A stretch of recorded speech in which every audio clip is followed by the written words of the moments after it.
Ryan Tseng, welcome to the show. Thanks, Shawn. I'm really excited to be here. Yeah, me too. We've been really looking forward to this for a long time, and now I have a model UAP sitting in my front yard here, so it's going to be super interesting. I know all the locals are like, "What the fuck is that thing doing here? And what is that?" I'm excited to show you it. It'll and yeah, it's pretty cool. I can't wait, man. And you know, like I was saying at breakfast before we started the interview, I mean, I just love seeing not just veterans, but especially team guys, SEALs, you know, get out and do something totally different. And it's cool, man. It's a huge inspiration for a lot of team guys getting out and like you just have really broken into a whole new thing that is just unimaginable for a lot of people, other than maybe Dino Mavrikis. But congratulations. Thank you. Really No, cool. it's I appreciate that. It's painful, and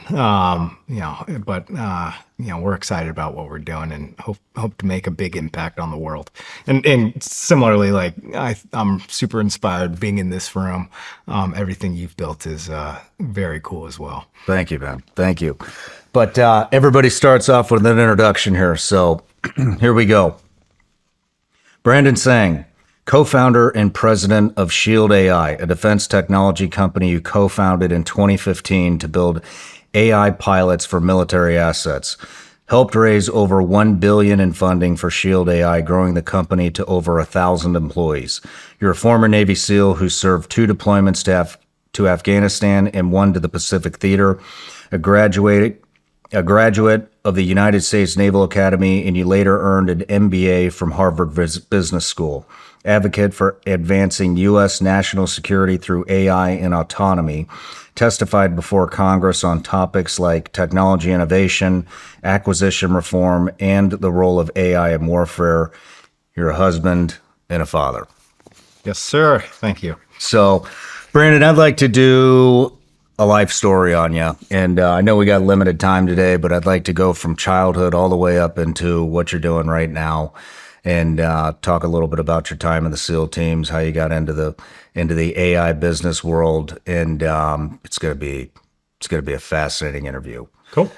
But couple things to crank out here before we get started. I always like to give gifts, so here we go. First one, Vigilance League gummy bears, made in the USA, legal in all 50 states, at least right now, until RFK outlaws red dyes and massive amounts of sugar. So, No, love it. Thank you. and, since you're a team guy, I think you'll really appreciate this one. This is sick.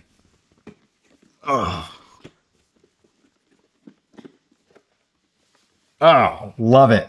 So that is the first Sig Sauer autonomous pistol. No, I'm just kidding. That's the your face. You're like, wait a minute. Yeah. I wanted to do that first, but no, that's the Sig Sauer P211 GTO 9mm. It's first 2011 model from Sig. So Amazing. Thank you, Shawn. I brought some gifts also.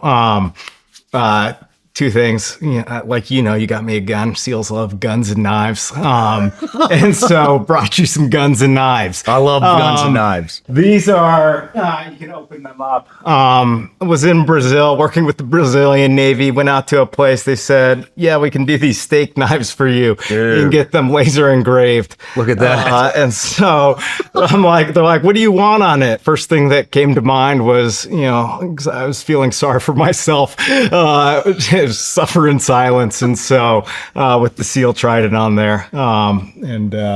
Then this one, I'm pretty excited to give you too. How do we give something that he's going to be pumped about? That is civilian version of the HK MP5. Are you shitting me? Yeah. And so apparently HK started selling. What? Yeah. Oh, shit. Yeah. So obviously MP5, a lot of history in soft SOCOM. don't know if you ever got to carry one around, but yeah, that thing's Dude, that thing's sick. this is awesome. I'm gonna get one myself. Thank you. Thank you. Yep. Yeah, SEAL teams have a long history of the MP5. No, I never carried one. I shot him. Did you carry one? I never carried one. We had one guy who just like carried it as his secondary, just because it was fun to carry an MP5. So I'm like, all right. He's like, cuz why not? So I was like, all right. So I've shot it before, but yeah, never carried it. Man, So. thank you. That is fucking awesome. And there are 3 patches from Shield AI on there. One, our work with the U.S. Coast Guard interdicting drugs in the Caribbean Sea. 2, flying, jet aircraft autonomously. And I think the third one is, AI has the aircraft, which is the call that fighter pilots make when they push a button on the F-16 and it becomes autonomous. That's what this shirt is. So Dude, that's awesome. Yeah, Thank you. Thank you. Did you just said you're doing Shield AI is doing counter drug ops? Yes. Yeah. Let's just start right there before we get into the life story. I'd love to hear this because I saw a couple of boats get blown up. Yeah, here not too I long joke ago. with my government relations team that I want a letter of marque, but they say don't talk about that. But no, we've been working with the U.S. Coast Guard actually in the past couple weeks. Like we went operational with them. So there's this big long process. We passed operational testing and evaluation, 100% on key performance parameters, 100% on key system attributes. It's our aircraft, the VBAT, which is 180-pound vertical takeoff, launch, and land aircraft. Easiest way to think about it is like a miniature Reaper Predator drone. And 2 weeks in, have interdicted over $500 million worth of cocaine in the 2 Caribbean weeks? Sea. Yep, in the Caribbean Sea. Just absolutely. Obviously, there's a lot of operations going there. We're with the U.S. Coast Guard. I've also done U.S. Navy operations down there with 4th Fleet. Can't say about like all the ops going on in there, but yeah, what I can say is we've interdicted a lot of drugs, interdicted a lot of vessels. I've seen a lot of ships set on fire in the past couple of days or past couple of weeks. So, which feels right good as an American. I actually like always, I'm excited about what they're doing in terms of the Caribbean Sea and just stopping the flow of drugs into the country. And so I'm like, the thing that I live for is mission impact. And so it's cool to get to have a positive impact on the world in that way. That's incredible. Over $1 billion in 2 weeks. Yeah. We've been absolutely like, it's wild. I mean, yeah. Holy shit. Any fentanyl stuff? Not that I don't know. Well, like they say what they give you is like the weight, and they give you the street price, and so then I hop on Google to determine that is most likely cocaine. So, yeah. Right on, man. Damn. That's awesome. One more thing. So I got a subscription account. It's on Patreon. Yep. And a lot of these folks have been with us here since the very beginning when I was doing this damn thing out of my attic. And, they're the real reason I get to sit down with people like you. And so one of the things I do is I give them the opportunity to ask each and every guest a question. This is from Hunter Widden. How did your battlefield experiences, where lives depended on split-second decisions, shape your vision for building AI systems that protect warfighters in combat? Yeah, it had a massive impact in the sense. So, just really quickly, my first deployment as a Navy SEAL, I got to augment development group, augment SEAL Team 6, and just to be like super clear, I was not a member of SEAL Team 6, didn't go through Green Team, but the SEAL teams would send out junior officers to go gain experience deployed. That was your first deployment? Yeah, it was amazing. I am very blessed. It just happened to be with the troop that killed bin Laden. Nice. So this was 1 year after they had killed bin Laden, and it was just like a masterclass in ISR and targeting operations, a masterclass in direct action missions. And so during the day, during the night, the troop would go out, they'd conduct their raids, capture kill missions. During the day, we would conduct kinetic strikes. And so that is understanding that kill chain from the intelligence, surveillance, reconnaissance, targeting to having effects on the battlefield. Like that was, didn't know it at the time, but really understanding that process in and out has helped me build Shield AI, helped me understand like how to build these, the autonomous systems. Very interesting. Wow. What a hell of a first deployment. Yeah. And like, to be clear, I tell people I was the equivalent of a squire for the ground force commander. I do everything from, I just wanted to be a good, young SEAL officer, load his magazines, grab a muscle milks, before the op, get those guys what they needed to be successful. And then, when we were doing strikes, it was coordinating with the battle space commander with air assets. And so, the one fun thing, I did try to make it lively and energetic. I would cheer when we would do kinetic strikes in the jock, and everybody was like, "What the hell?" I was like, "Look, this is fun, cool stuff. Like we're taking out bad guys. Like what's not to love about it?" So that's cool, man. Well, let's start with the life story. So where did you grow up? Grew up, so I was born in Houston, Texas. I'd say I grew up in Seattle, moved to Seattle, Washington when I was 10 years old. Finished high school in Florida. It was just my dad's job in corporate America. I was one of 4 kids. I have the oldest is my sister, older brother, younger brother. So I was number 3. But yeah, that's where, a lot of good memories in Seattle and Florida. It was fun times. What'd your parents do? My dad worked in corporate America, started off his career at Bechtel, largest engineering construction company in the world, then worked for a small engineering construction company in Houston, Texas, did another company called Foss Maritime in Seattle, and then at the age of 50, decided to buy a small engineering construction firm in Orlando, Florida, and that's what took us to Florida. Mom was 100% mom, day in, day out. That's what they did. What were you into? Let's see. So when I was 4 years or in 4th grade, I wanted to be a professional basketball player. When I didn't make the travel team in 6th grade, quickly realized like basketball was not going to be my journey. So I grew up swimming. Yeah, there weren't, Yao Ming didn't exist when I was in, or he wasn't playing professionally. Didn't have an Asian NBA player back in the day. And I wasn't very good, it turns out, but thought I was good. Got into, so I had always swam growing up, and then got into water polo.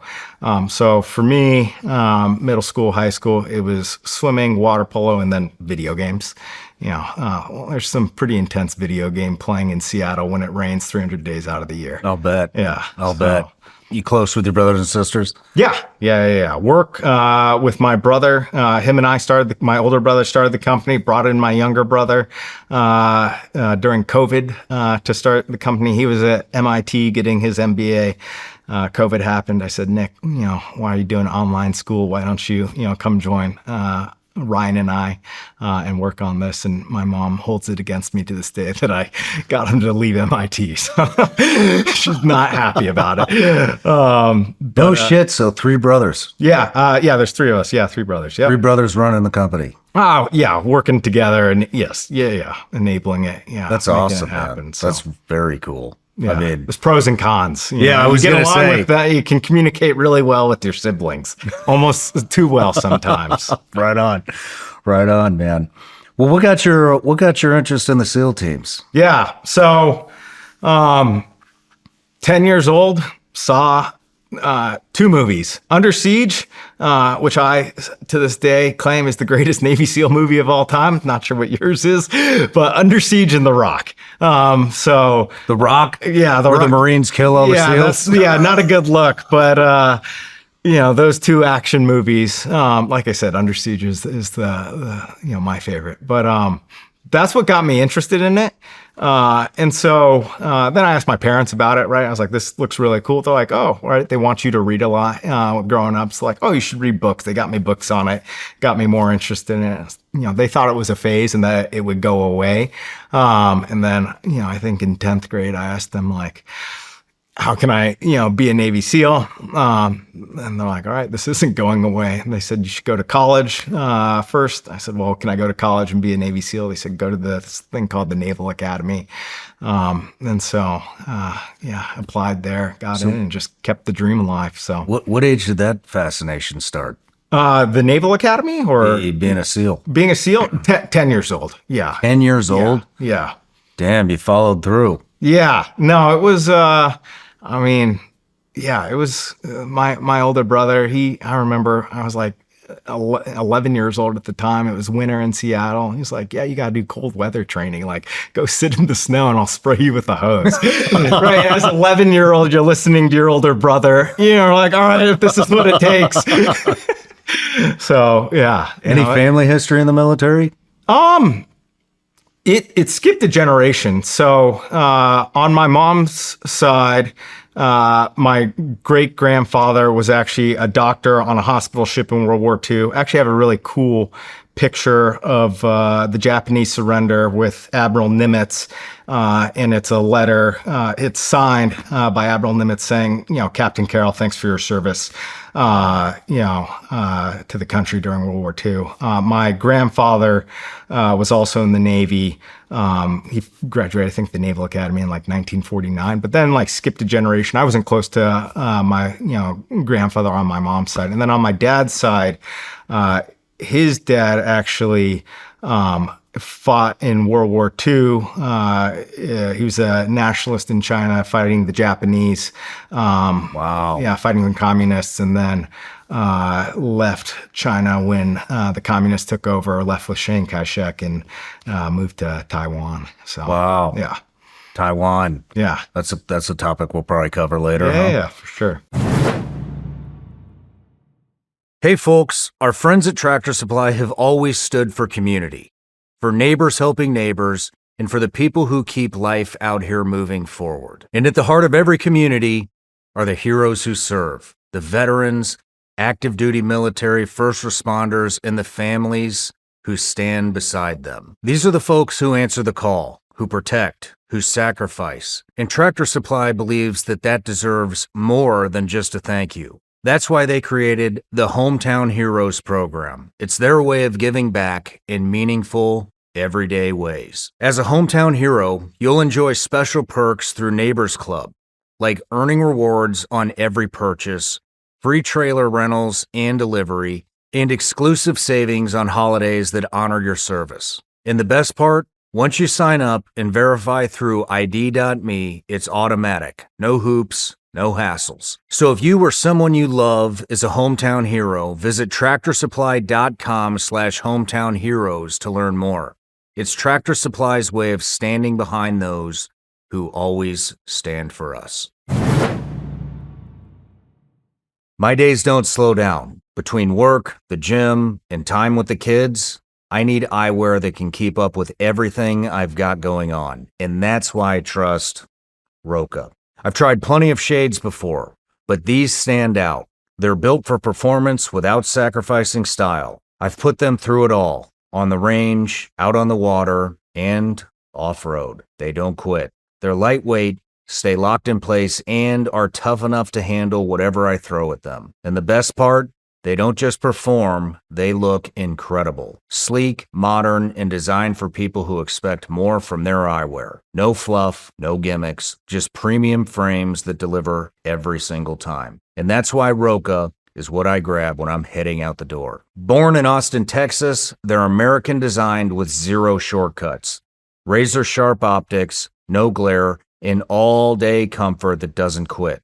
And if you need prescription lenses, they've got you covered with both sunglasses and eyeglasses.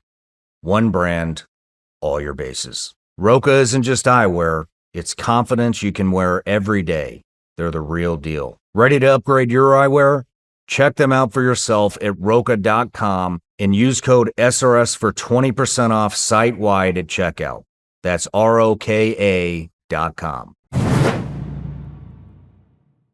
Well, so what was it like when you, I mean, it sounds like you come from a educated family. Your dad was your dad an engineer? Yeah, he was an engineer, electrical engineer. Yeah, they're, call it typical Asian family, push education really hard on you. Nothing, you'd come back, you'd get an A on a test and 96%. My dad'd say, why didn't you get 100%? Oh, you damn. get 100%. My dad'd say, was there extra credit? And if there was none, he'd be like, all right, good job, So Right on. yeah. And your siblings sound like they're hard chargers too.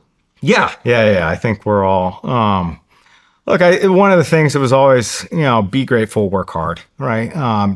Don't give up the opportunity that's been set in front of you guys. Like, don't let that go to waste. And so that was something, ingrained in us from my parents, and then from my dad's side of the family, who had, come from, seeing war-torn communist China to, growing up. My grandfather was a diplomat in South America, so they grew up in South America, and then, so just a sense of, gratefulness and work hard and be thankful for the opportunity. And what they would tell us is, you won the lottery being born in the United States of America, and didn't really appreciate that till I would say I saw more of the world and joined the Navy and saw the rest of the world. And I think if you're born in the United States of America, you have absolutely won the lottery in a very positive way. So yeah, I would definitely agree with that. But you sound like kind of an outlier in your family. Yeah, in the sense that I wanted to, I joined the SEAL teams, and I think that was different for them, but they're all I think they've always been, my mom's always pushed like a lot of be confident, like an insane amount of confidence in her kids. And, Brandon, if you want to go to the NBA, you can, which is completely unrealistic. And I was like, Mom, there's no way, right? She's like, oh, if you put your mind to it. But no, that, I don't know. My older brother started a company. He sold it to Qualcomm. But I would say we're all hard workers. We're very competitive people. And so, and then, just like to have fun, be grateful. Let's work it out. Yeah. So you decide you're going to the Naval Academy in 10th grade. Yeah, in 10th grade. Went up for something they do where they invite, 10th graders. It's between your 10th and 11th grade. It's called Summer Seminar. Saw that place, was like, okay, this is it's pretty cool, right? It's different. Still wanted to be a SEAL. And applied, got in, and it's, have you ever been? No, I've never been there. It looks beautiful. It's pretty awful on the inside. Is it? It's a military school. It is not a typical college experience. It's you make a ton of great friends, just like you do in the SEAL teams. I have lifelong friends from that institution, just because you go through joint suffering together. So, yeah, I've never been there. I don't really know much about it, but I will say that the Naval Academy alums seem to be very tight and tied in with each other. Just curious. How does that compare with the SEAL teams? It seems tighter after service. Yeah. I'll tell you what, actually, the Harvard Business School Alumni Association, I think, is like ridiculous in terms of the tightness. And then, the Naval Academy, I would say they're pretty good, right? Again, everybody's got those shared experiences where you can understand the walk that they have taken in life. And then I would say the SEAL teams, I don't think we do the best job of an alumni association. No. But I think we do a good job just trying to talk to each other, I make myself available to any veteran, but team guys specifically, it's all right, someone gives me a call, I'm picking up, and, or they want to talk, I'll talk to them. So I'm very big on vets helping vets, team guys helping team guys. So, yeah, me too. Yeah. I wish there was more of it, to be honest with you. Yeah. But, I think, teams people don't want to ask for help, right? And that's, I don't like the teams especially, right? It's I'm a team guy, I'll figure it out type mentality is probably why they don't, aren't more active in that alumni sense. And extremely competitive. Yes, and extremely competitive. Very competitive. Yeah. But I'm curious. What is the pathway from a Naval Academy guy to buds or the SEAL teams? Yeah. So,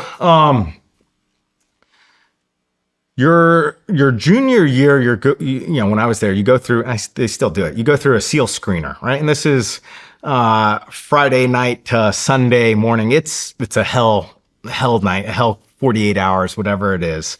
It's run by the SEAL on the yard. They bring in a bunch of SEALs from the East Coast to help run it, and along with the seniors who were selectees for the SEAL teams. You go through that.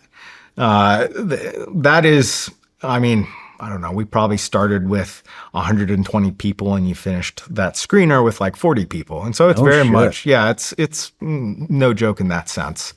Then based on your performance, you can get a SEAL billet. And so they didn't have, they used to have something called mini buds. Now they have something different. When I was going through, I got to go spend 3 weeks with SEAL Team 2 in May, which was awesome. And so spent 3 weeks with SEAL Team 2. Actually, my fun fact was that's where I got to know Tim Sheehy, Senator Tim Sheehy. Him and I were on the same SEAL cruise together.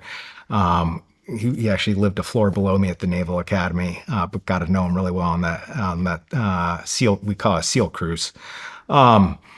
It was an awesome 3 weeks. We did, combatives. We did, they were doing the aggressive driving course down at Blackwater. And I was like, this is amazing. And I can, and so then you go back your senior year, you put in your final application, final PT scores, you get your letter of recs. We had a letter of rec from SEAL Team 2, commanding officer. Actually, Master Chief Jay Manty, I don't know if he was at SEAL Team 2 when you were there at the time. So yeah, he was CMC. But then, so you put in the applications, you go in for an interview. I was competitive. I did not get a spot right out of the Naval Academy. Most soul-crushing day of my life up to that point, right? You take your 10-year-old dream and throw it in the trash. I remember they tell everybody what they're doing, right? You go into this room with your 40 classmates and they say, you're going to be a pilot. You're going to be, they give you an envelope, right? And you open it up, open mine up. You're going to be a surface warfare officer.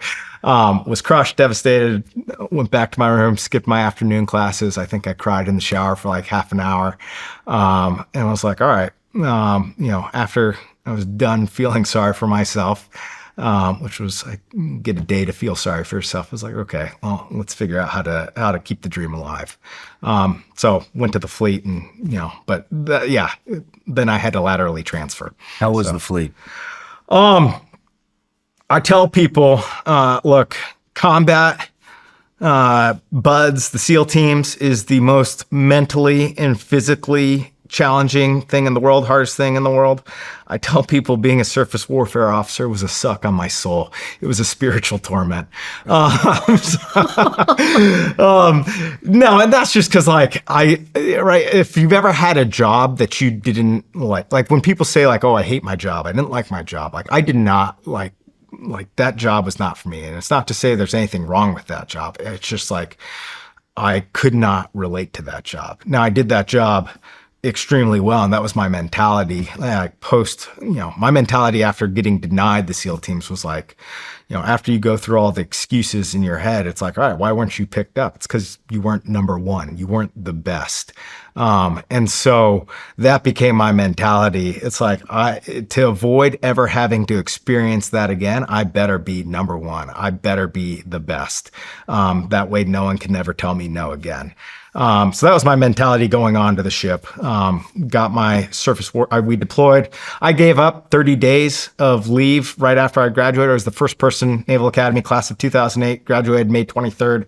I boarded my ship in Phuket, Thailand on May 27th, and was in the Arabian Gulf conducting amphibious operations in mid-June, and learned a ton. I learned best leaders, learned the best leadership lessons actually in the fleet. Was a hard job. but I'm very thankful for, like, it's funny how things work out in life. And like, I'm forever grateful for getting to experience that year and a half on a ship. And like, just, yeah, the resilience it built in me, and like the mentality that it built in me. Whenever, like, yeah, it's just funny how things work out. So how do you get into the teams from there? Yeah, so put in an application. Best day of my life up to that point. I remember in a parking lot, right out, right on the pier, right next to the USS Pearl Harbor. And I get a phone call from the detailer. Her name was Margaret, the officer detailer. Like, she's a legend in the SEAL teams, like was the detailer for like 40 plus years.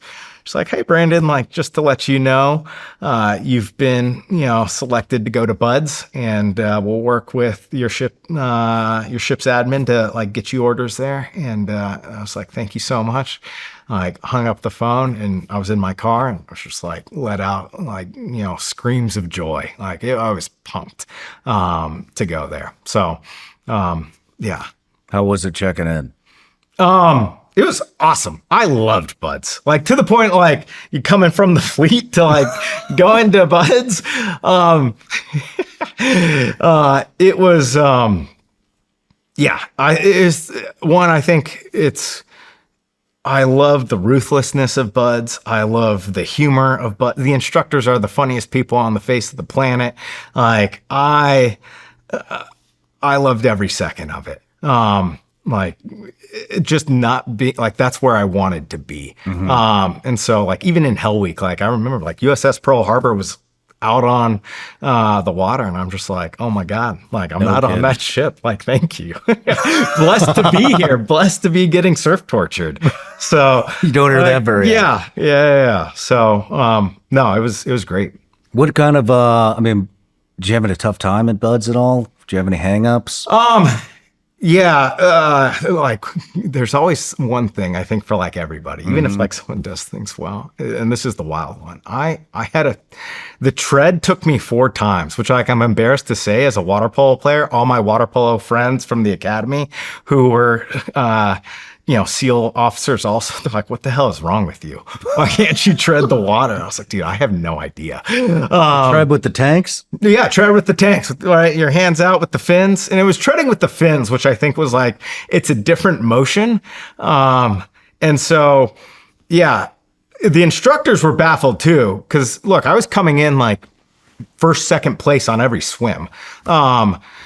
And they're like, "What the hell is wrong with you, Tseng? Like, you were a water polo player." And so anyways, I end up, getting it on my 4th try. Actually, I was underwater, and the instructors were like, "Come to the side." I'm like, I wasn't sure, like, if they're like, "You failed" or not. And it's like, my head's underwater, my hands are up. They're like, "Get over to the side." And like, finally, like, ran out of breath. They're like, "All right." And then you have to like swim across, and like, was dead doing it. Get out. They're like, "Congrats, Tseng, you passed. Took you 4 tries." And I was like, "Who took you 4 tries?" Yeah. And they're like, "You know what you get for having, you being a water polo player and it taking you 4 tries?" I was like, "What do I get?" They're like, 1,008 counts. Go get it. And I just hopped on the pool deck and started doing 1,008 counts, for the next, 2 hours. So yeah. Right on. We got to cover Hell Week. Everybody wants to hear about Hell Week. So let's hear about your experience in Hell Week. Yeah. Let's see. Hell Week 1, loved the beginning, right? Loved Sunday night, loved Breakout. Then like, you get into it, right?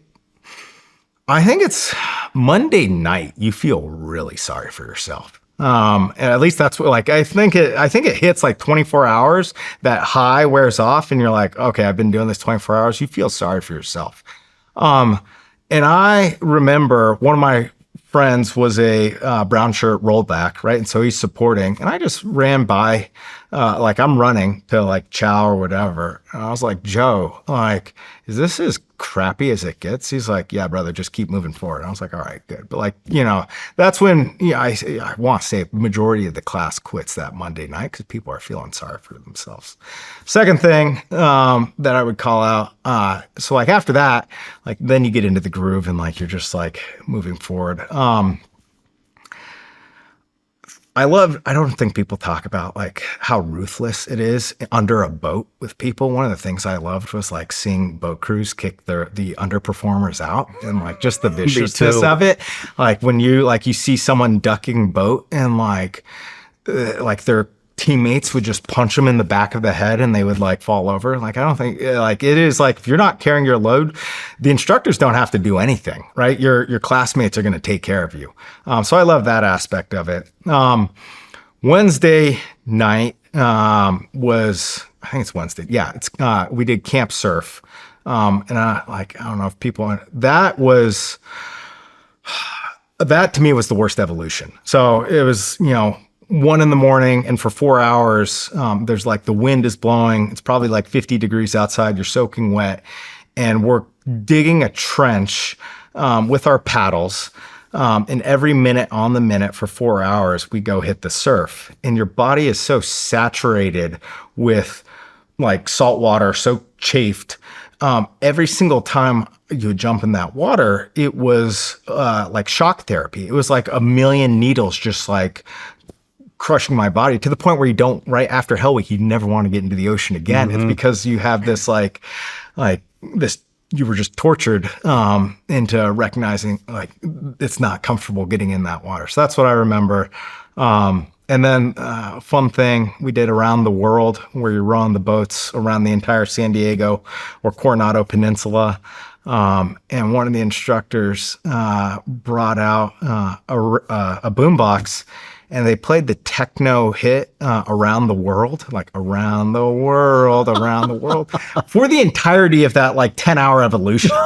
To the point where like at one point the music stopped and he goes, oh shit, we ran out of batteries, I'll be back. He paddles back, like comes back, 30 minutes later with it bearing, he's like, I got new batteries, boys, and like puts it on and you're just like listening it to again. So then I will say, like, again, I love the instructor cadre. Matty Roberts was our first phase instructor. That guy is, guy's an animal. He is, like one of the cool,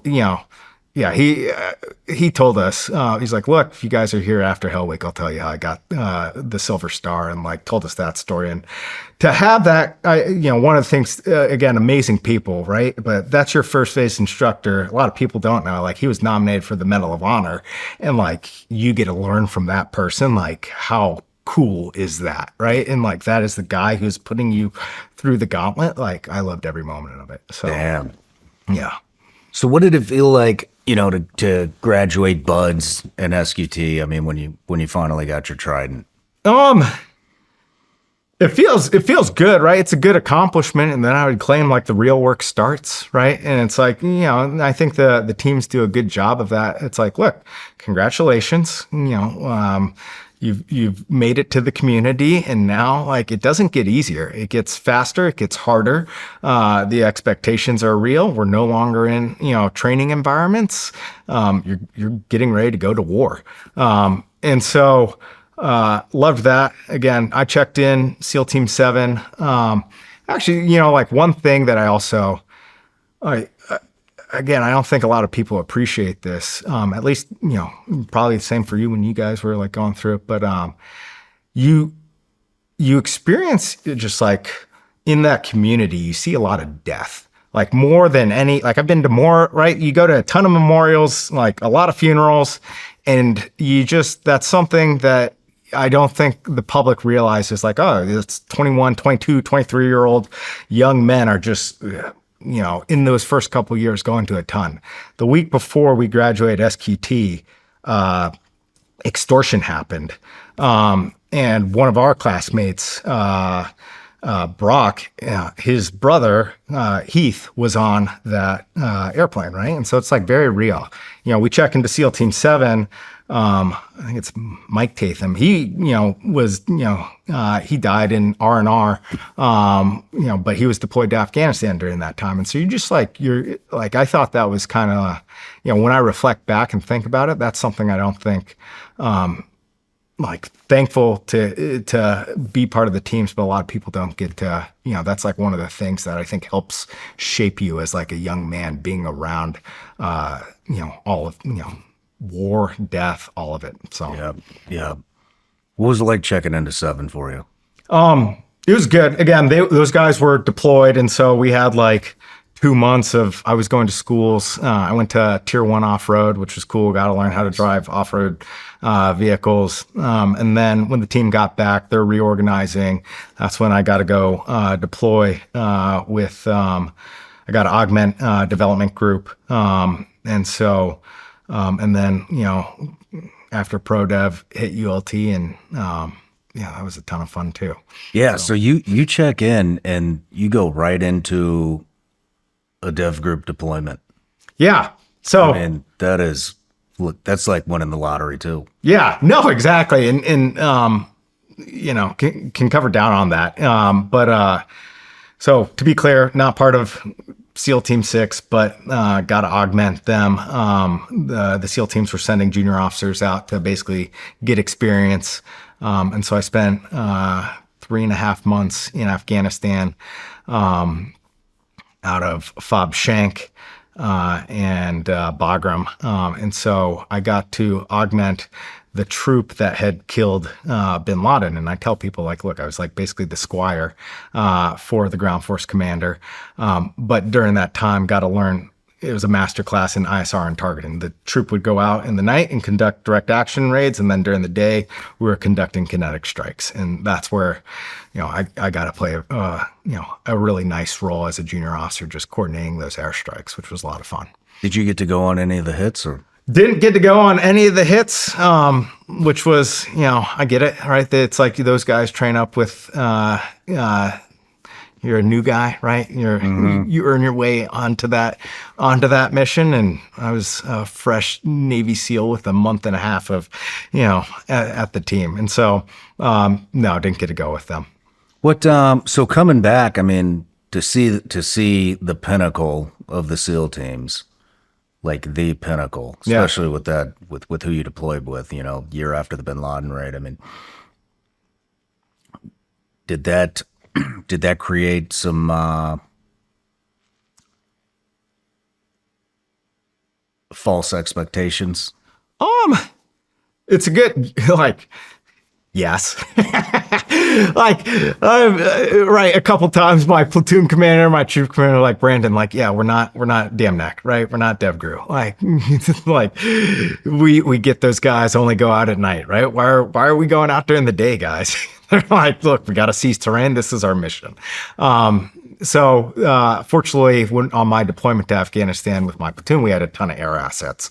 So that remained the same, but that was a very unique thing for our SEAL element in Afghanistan. But it wasn't to the point where I think it was just part of that learning curve, right? I had seen what, the top tier was doing. And then it's like, okay, look, it's a different mission is kind of like what it was at the end of the day. It's not that, it's just like you have to solve that mission differently than what DevGru was doing with their mission set. Mm-hmm. So understanding that was, I think, very quick to understand that when look, this isn't, we have a different mission than DevGru. This is how we have to execute said mission. Where did you go? What was your first deployment? So first deployment was out of Tarankout, Uruzgan, multinational base Tarankout, sort of southeast. We would do helicopter assault force operations into Kandahar, into Uruzgan, into Ghazni, into Zabul. And then we forward staged out of Ghazni, sometimes going, I want to say Paktika and Paktia. Got to go. Our mission was, we were paired up with the 8th Commando Battalion, 8th Kandek, Afghan Commandos, 900 Commando Battalion.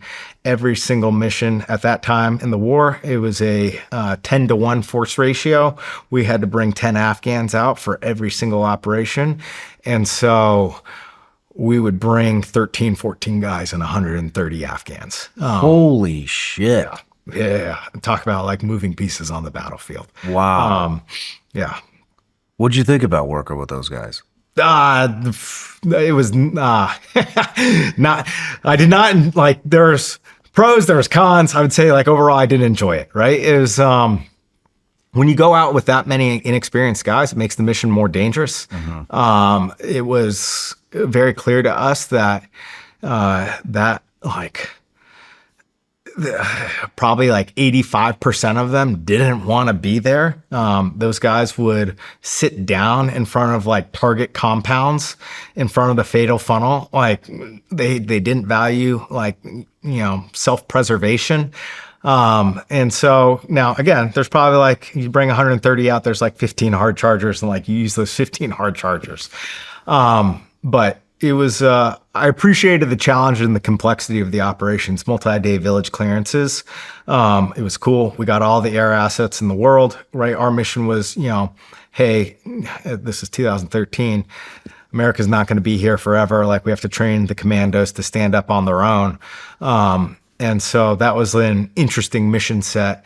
But we were also at that point, 12 years into a war, and it was clear to us, like, look, this is right. It was like, don't get yourself killed, was like kind of a mentality. Over this uncertainty was something that we thought about, like get the mission done, don't get yourself killed. And like, yeah, take it to the enemy when they show up. Was it pretty hairy out there at the time, or? I don't think it was hairy. No, like we got into some good firefights, which I'm like thankful for. And like, I'm glad the team like had that deployment. And we got or rack up, like some of the guys got to rack up some EKIA, and I get credit for like some JTAC kills.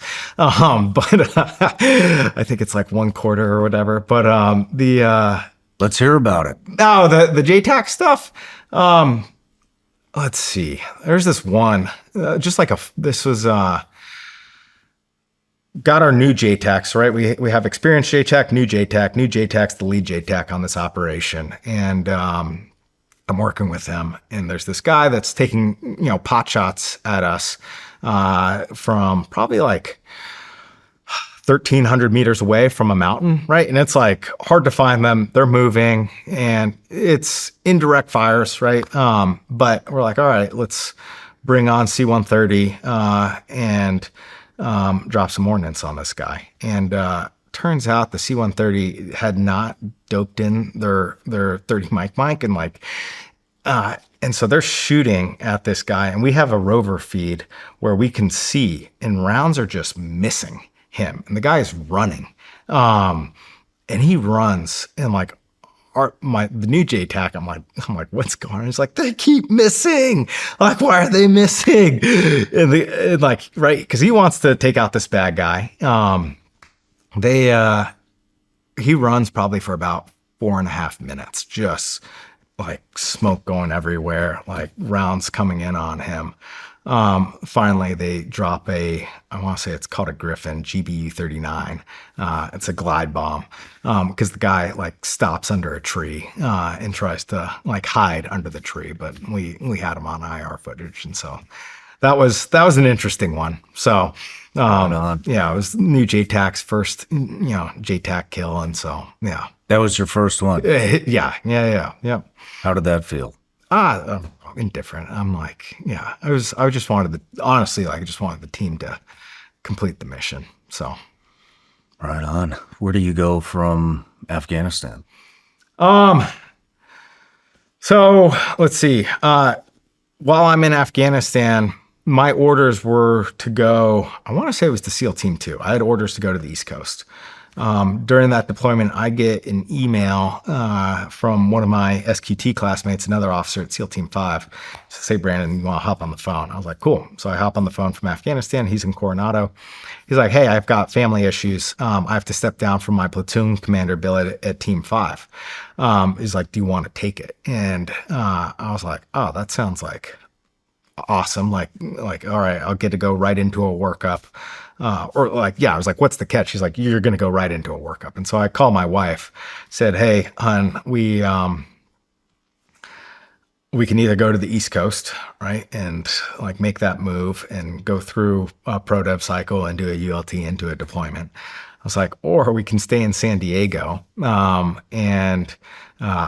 here's the catch is like, I'm home for a week and then rotating right into ULT. I was like, what do you want to do? And so she said like, hey, let's, like, she's like, I'm down for staying in San Diego if you are. And I was like, yeah, that sounds great. So got home, checked into SEAL Team 5, ULT started, was off to the races. I think I tracked this because actually the teams were making us track it at the time. 2 years in a row, I was gone 300 days out of 365 days. Wow. Yeah. And my wife's like, this isn't normal. I was like, I don't know. All our friends are doing it. It seems pretty normal. She's like, no, it's not. I was like, all right. So, but yeah, so checked into SEAL Team 5, did the workup, deployed to the Pacific. What are you guys doing over there? It was a lot of joint partner operations during the time. So I think we sent a lot of people to the joint exercises. We sent element to Korea, sent element to the Philippines, sent an element to the Maldives, like all over the place.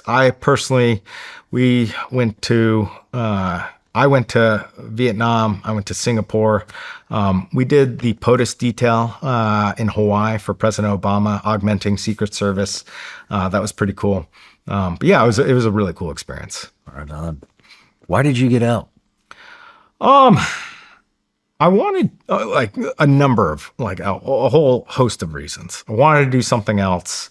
I wanted to see what could be done outside of the confines of the military. And I don't mean that in a negative way. Very blessed, excited. I would encourage everybody, actually. I think the amount of accountability and responsibility you get in the military, at such a young age, is one of the most amazing things. I would encourage people to do it. But I wanted to see what could be done outside of a military system.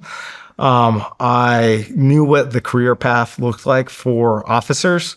In the sense, right? It's okay, I would have to go do an ops job before I could go screen, and then you go screen, you be a troop commander, and you get maybe one or two more pumps, and then you're commanding, and and then you're doing another staff job, and then a group commanding. Again, I got a lot of friends who are doing that. I just was not, commanding a SEAL team was not something that I aspired to do. I absolutely aspired to be a SEAL platoon commander, but, I was interested in other things. Mm-hmm. So, yeah, wasn't happy how things were going in Afghanistan. That was, yeah. I don't know a whole lot of people that were. Yeah. So Shield AI, I mean, that popped on you wanted to do something before you left. Yeah. So again, kind of like a planner mentality. I want to be a SEAL since I was 10 years old. When I got accepted into business school, I was on deployment. I was based out of Guam. And I was trying to figure out what I want to do next. Was it going to do venture capital? Was it going to do private equity? Was it going to do hedge funds? I was very inspired by entrepreneurs. My dad was became a small business owner at age 50. My brother had sold a wireless power company to Qualcomm. I want to say when he was 24 years old. And so I had those role models in my life. And so eventually landed on, and I think that fit my skill set, right? Leading teams, building culture. And so wanted to do something entrepreneurial. Was really interested in AI and autonomy just as an engineer. That was, of interest to me. Always followed technology. I remember, thinking wow, it would have been, it was 2014. I was it would have been really cool to have been part of that internet wave of companies. What's going to be the next wave? AI and autonomy is what I decided. And lots of people were talking about it at the time. And then was trying to figure out what problems I wanted to solve. And typical entrepreneur story just kept coming back to the problems that I had faced. Right? Problems of military problems of national security, global stability, decide, what, these are actually really important problems. And I remember, again, look up to Elon Musk as an entrepreneur. And he has done a lot of interviews where he talks about was trying, wanted to do something, to progress humankind. It was going to be the internet, sustainable energy, and space, right? And so you have Tesla for sustainable energy, SpaceX for space travel. You have XAI. You had PayPal for, he didn't have XAI at the time, but he had PayPal for the internet. And I was like, what problems is he not working on that are like actually really important for the future of humanity? And I think warfare is like one of those like massive unsolved problems in human history. And so it's like, wow, is there, could work on solving, call it the problem of warfare was something that I was interested in also. What problem specifically in warfare were you looking to solve? One of like deterrence, right? Like, and if you look at why countries go to war, like why they don't go to war, because there are a lot of countries have grievances with each other, but they choose not to fight, right? It's expensive, it's costly. And if you look at how America has built this world order, it's like, it's because of our military leadership since 1945, right? For the past 80 years, there's been more global prosperity in the world because there's been more global stability in the world. That has been because of like the power projection of the U.S. military. That's right. Nuclear weapons deter nuclear war. The conventional weapon systems that have deterred conventional warfare have been our aircraft carriers, our submarines, our ships. Those have deterred largely state-on-state conflict up until Russia invading Ukraine. Like major state-on-state conflict. Obviously, there have been a handful of small examples, but it became, how can you continue to deter warfare just at the conventional level and then also at the asymmetric level? And, my belief is that AI and autonomy has a massive role to play in deterring conflict. Yeah, I would, but we're going to get heavy into that. I would love to hear what you think the future of warfare looks like. And if pilots, people on ships, commandos, are obsolete. Yeah. I'd love to hear your thoughts on that a little bit later. But before we get too far into Shield AI, let's take a quick break. Okay. There are a lot of choices out there when it comes to cell phone service, and it feels like more are popping up all the time. But Patriot Mobile isn't just another option. They're different. A company built by people who actually share your values and who are committed to doing things the right way. They're also ahead of the curve when it comes to tech. Patriot Mobile is one of the only carriers with access to all 3 major U.S. networks, which means reliable, nationwide coverage. You can even have multiple numbers on different networks all on one phone, a true game changer. They offer unlimited data, mobile hotspots, international roaming, internet backup, and more. Everything you'd expect from a top-tier carrier. And switching couldn't be easier. Activate in minutes from home, keep your number, keep your phone, or upgrade if you want to. Go to patriotmobile.com/SRS or call 972-PATRIOT. And don't forget to use promo code SRS for a free month of service. That's patriotmobile.com/SRS or call 972-PATRIOT. With the holidays almost here, so are the seasonal roles. Businesses are hiring fast. Everything from holiday market staff to ski lift operators. This means that people with certain skills, experience, or even a special license are in high demand and not easy to find. Whether you're hiring for one of these roles or any other role, the best way to find the perfect match for your role is on ZipRecruiter. And right now you can try it for free. It's ZipRecruiter.com/SRS. If you're looking for top talent, ZipRecruiter's matching technology works fast to find them so you don't waste time or money. See quickly how many qualified job seekers in your area are ready to fill your role.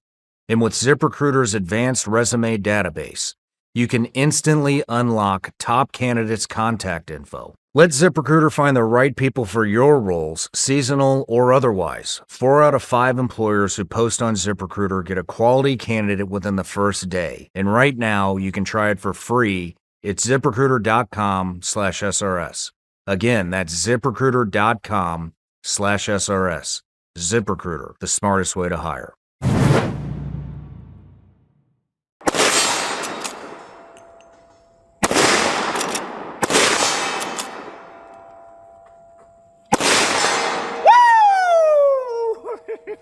Damn it!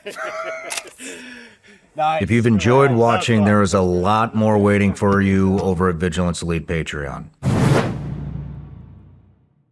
All right, Brandon, we're back from the break.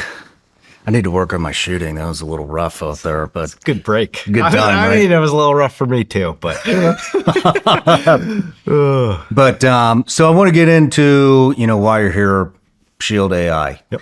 So you started it in 2015. 2015. What was the vision? Look, I believe in a world of autonomous systems. I think they're going to have a profound impact on humanity.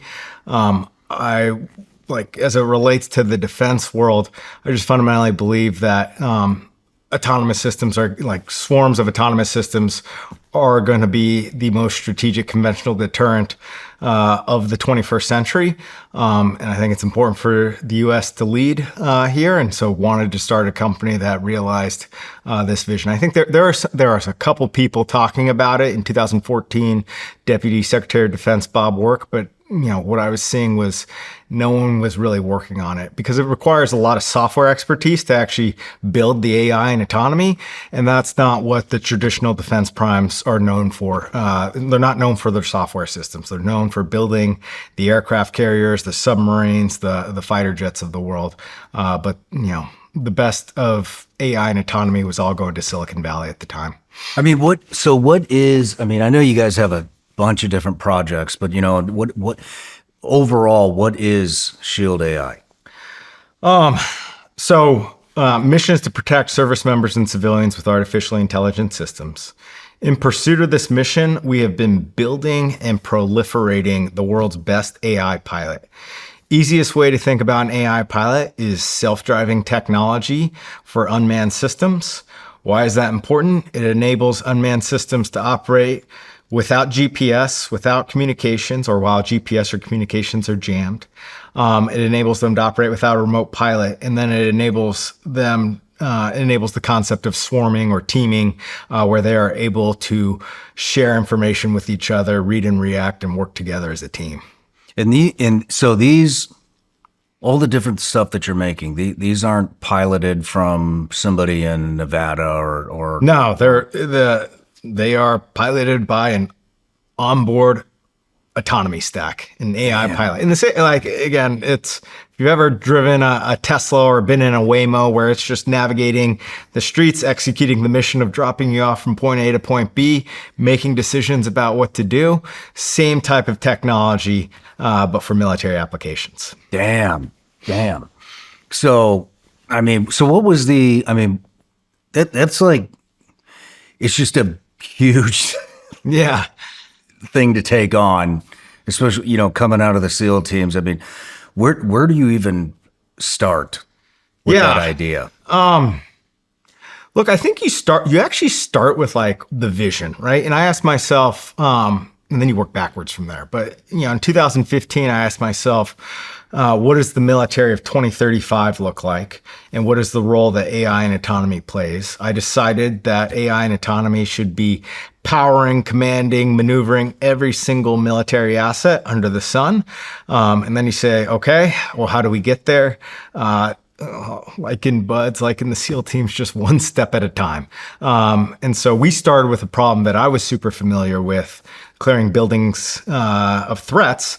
And so our first product, we put an AI pilot on a quadcopter, and it would go inside buildings and structures completely autonomously, looking for threats. No shit, completely autonomously. Yep. Has that been deployed? It has been deployed to Syria, Iraq, Afghanistan, Israel, Ukraine. It's been widely deployed. It's been used, I'm super proud of the product. The quadcopter market for the military back in 2015 to 2000, honestly, maybe even now, it was a very small market.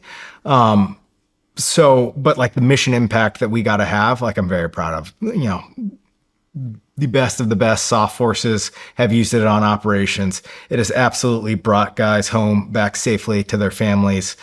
Super proud of that product. Couldn't build a large business from just that product, and so had to expand. And we executed climbing the aviation food chain, which led us to, autonomous F-16s, autonomous VBATs, and now it's like we're just making, like we're working with every prime contractor to make their systems autonomous. Wow. I mean, what is it? I mean, so, one of the interesting things about autonomous warfare or, drones specifically is it's everything from clearing a building. I don't know if they have weapons capabilities on these quadcopters or not. Do they?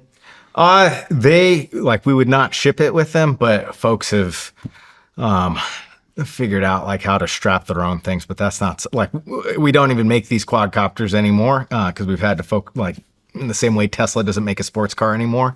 We were used as a stepping stone to get to other markets, but other folks have put things on these quadcopters. I mean, it's everything from, like I said, the small quadcopter that's clearing buildings to, I mean, the latest thing that you've made, I think, is 2,000 miles, 2,000 mile range. Yeah. Outmaneuvering an F-35. Yeah, weighs about 18,000 pounds. Yeah. And that's just wild to even think about. Yeah. So, I mean, what's it like, seeing your product, your innovation get implemented into the SEAL teams where you came from? Yeah. It's like what I care most about. It's not like the size of the company. It's not the valuation. It truly is like when our products make an impact for our customers, the warfighter, at the end of the day. That's when like I get, the hair stands up on my arms still, every single time. Like it doesn't matter. And like the cool thing at this stage in the game is that is happening at increasing frequency. And so I remember, look, we did a really cool test. I want to say this was back in 2017. The SEAL teams they filmed it. They called it the John Henry test because man versus machine. And they sent the quadcopter into a house clearing problem down at La Posta. And they gave a SEAL squad the exact same problem.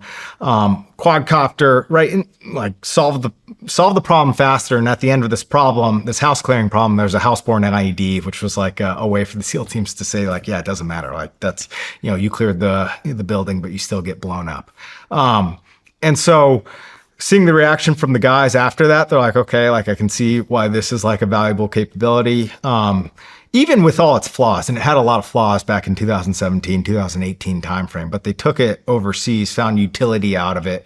And so, I was very proud of that product. And actually working a lot with the Army also was probably even a bigger user of the product than the SEAL teams were. And again, this was like early days innovation. Holy smokes, the team must have been like 40 people at this stage in the game. But like, again, proud of, like no one had ever seen this thing before. A lot of people had talked about autonomous systems. They put it in their 10, 15 year roadmap. And here it was completely, going through these house clearing problems by itself. Damn. I mean, are you on site when these exercises are going on? Or? Yeah, we were. We were working hand in hand with these guys. So what's it like when you see something that you've innovated, something that you've developed outperform the same community that you came from? I mean, is there a lot of pushback? I would think that it's taken a job, right? And so a job that there's a lot of sweat, blood, tears, dedication, drive that goes. I mean, we just talked about, your pipeline into the SEAL teams. It's you know what I'm saying? There's a lot of passion to become a SEAL, and then to have you show up with a drone that's like, watch this. It augments a mission. I don't want to say it takes a job. And I think everybody understands that. And the thing that I think a lot of folks understood in the SEAL teams and SOCOM writ large was, hey, this thing, close quarters combat is a really cool thing to train to. It's a lot of fun doing it. It's also like one of the most dangerous things that a soldier or a soft, warrior like does in terms of a mission. And so, like again, clearing buildings, clearing tunnels, it sounds really cool until you start taking fire from the other side and you say, look, how is there a better way to do this? And that's where I think SOF has been a great partner, not just like from the quadcopter, but all the way up to like all of our products, because they're always asking the question like, is there a better way to do this? And so that's been just like a positive mentality. But yeah, it was fun doing the tests, the exercises. Again, they were great partners. Their innovation cell working directly with us. Very proud of like what we accomplished. But at the same time, like is at small scale, and that's why we had to figure out how to like build other products, because they're just not a lot of people, unfortunately, care about the soft, fighter or like the infantry soldiers. There's just, it pales in comparison in terms of like the amount of funding that's going towards other capabilities. Mm-hmm. So was there any, I mean, did they implement it immediately or did they? Yeah, they took it over to the battlefield. They used it, right? And you get feedback, right? It sucked in this scenario. Why wasn't it working here? And like, that's when like team would solve bugs, solve problems, send it back. We fixed this. They'd use it, again, it was successful in a lot of operations, it was unsuccessful in some. And that's just like the name of the game in terms of like early stage, highly technical products.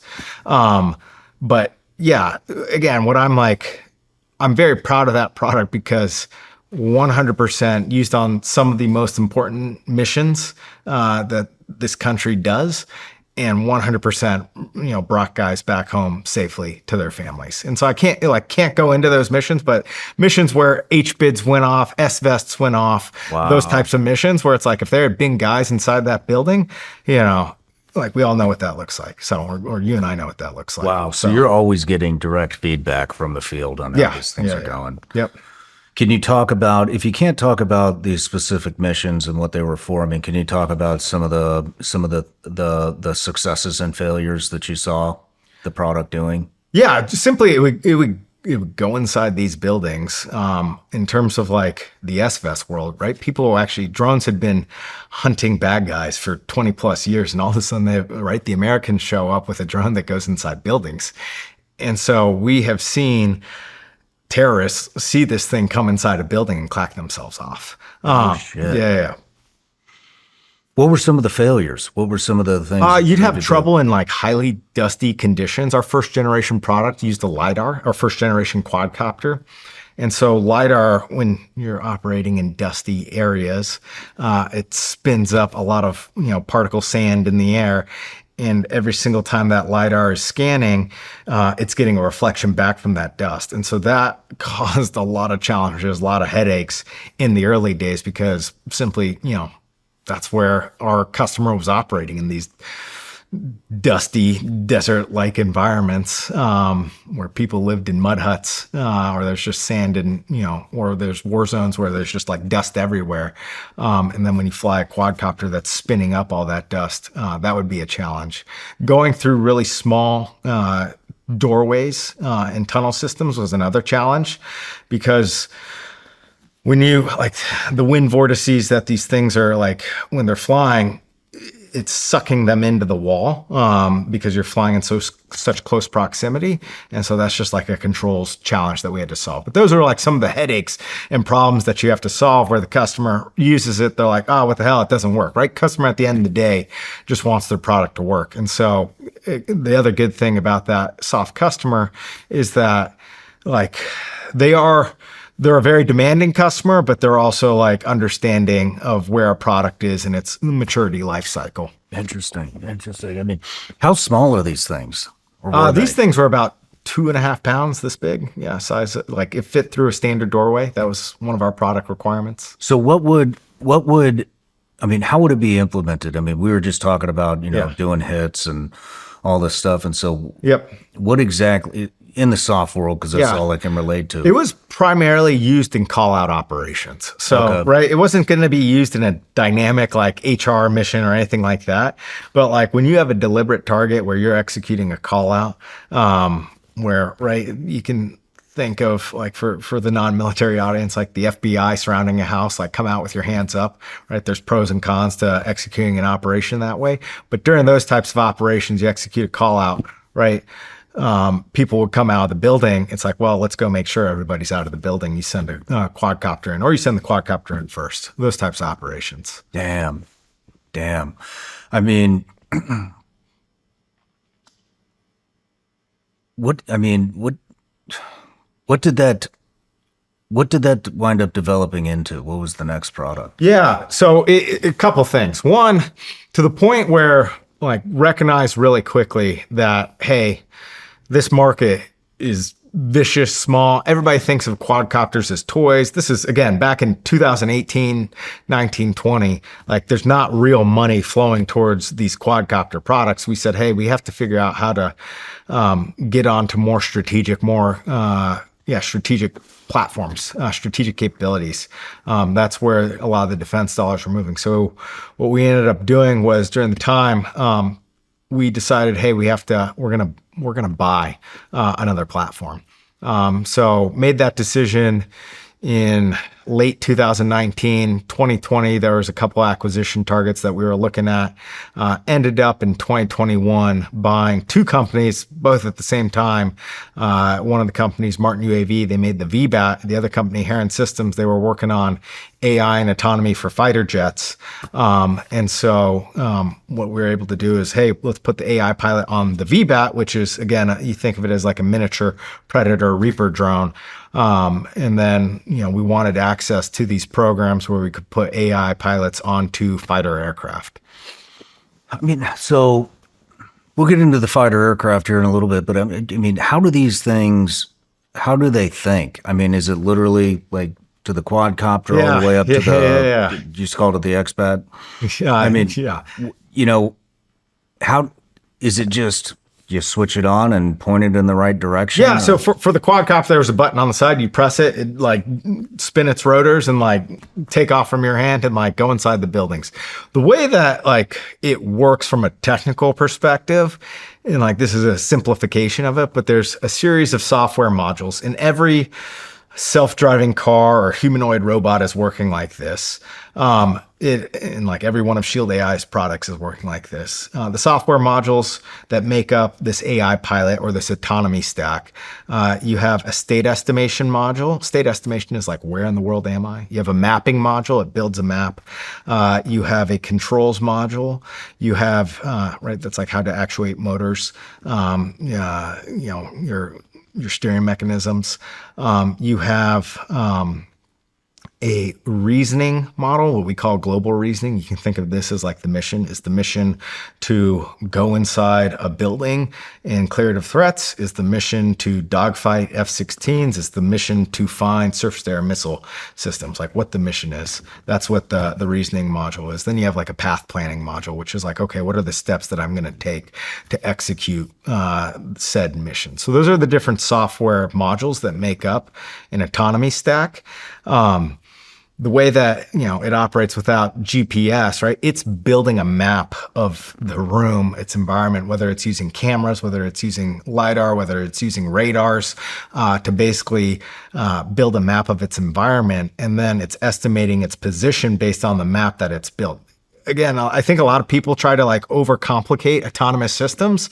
At the end of the day, like you and I, we are autonomous systems, and we operate the same way these robots do, in the sense that we sense the world with our five senses. Then we think about the world using our brain, and then we actuate our muscles, supported by our skeleton, to maneuver around the world. When we come into this room, like we don't think about it this way, but like we've made a map of this room in our head, and we can now navigate off of this map. I know that wall is 10 feet away. This wall is 8 feet away, right? You're 6 feet from me. These autonomous systems are doing the exact same thing. And just like we learn from our experiences, these things are learning from their experiences. How do they learn from their experiences? Yeah. So one of the principal ways that we developed a methodology called reinforcement learning. And so this was pioneered. There's probably like academic papers. I would say like it became pretty famous with like AlphaGo, AlphaStar, where it was they would put these AlphaGo, beat a world champion at the game of Go. Right? It's any time reinforcement learning is really an a good learning methodology when the number of variables or outcomes are massive, right? In the multiple, like trillions of outcomes, right? In which I couldn't bring up what the outcomes of the game of Go are, but right, it's, you know, it's almost uncountable. Yeah. Right. Same thing with like the game of StarCraft, which was Alpha Star. It's like the number of like moves are uncountable in terms of like the number of scenarios. That's where you find something like reinforcement learning really shine, right? In the real world, the number of moves that you have are uncountable. And so what you're doing is you're taking, well, you know, you basically give it a goal, and then behaviors that you believe are positive, you reinforce those behaviors, you reward those behaviors. And then things that are negative, like you don't reward those behaviors. And what you'll do is spin up millions of simulations where these things are just playing against each other millions of different times, and they just continue to improve. And then you have your engineers, right? They architect this training environment, I think we've called it a dojo before, but they just keep learning from those experiences. You check in, you validate, you cross-validate, you make sure it works in the real world. And that's how you're teaching these systems anything from clearing a room to dogfighting to, hunting surface-to-air missile systems to navigating, any unmanned system. Wow. I mean, what do you envision? I mean, you had mentioned, what does warfare look like in 2035? And I mean, obviously, it's a lot of autonomous systems. Yep. Be a little more specific. I mean, what does it look like? I mean, we had talked about, I was just talking about, did you get any pushback from the SEAL teams of the SOF community about, is this going to take our job?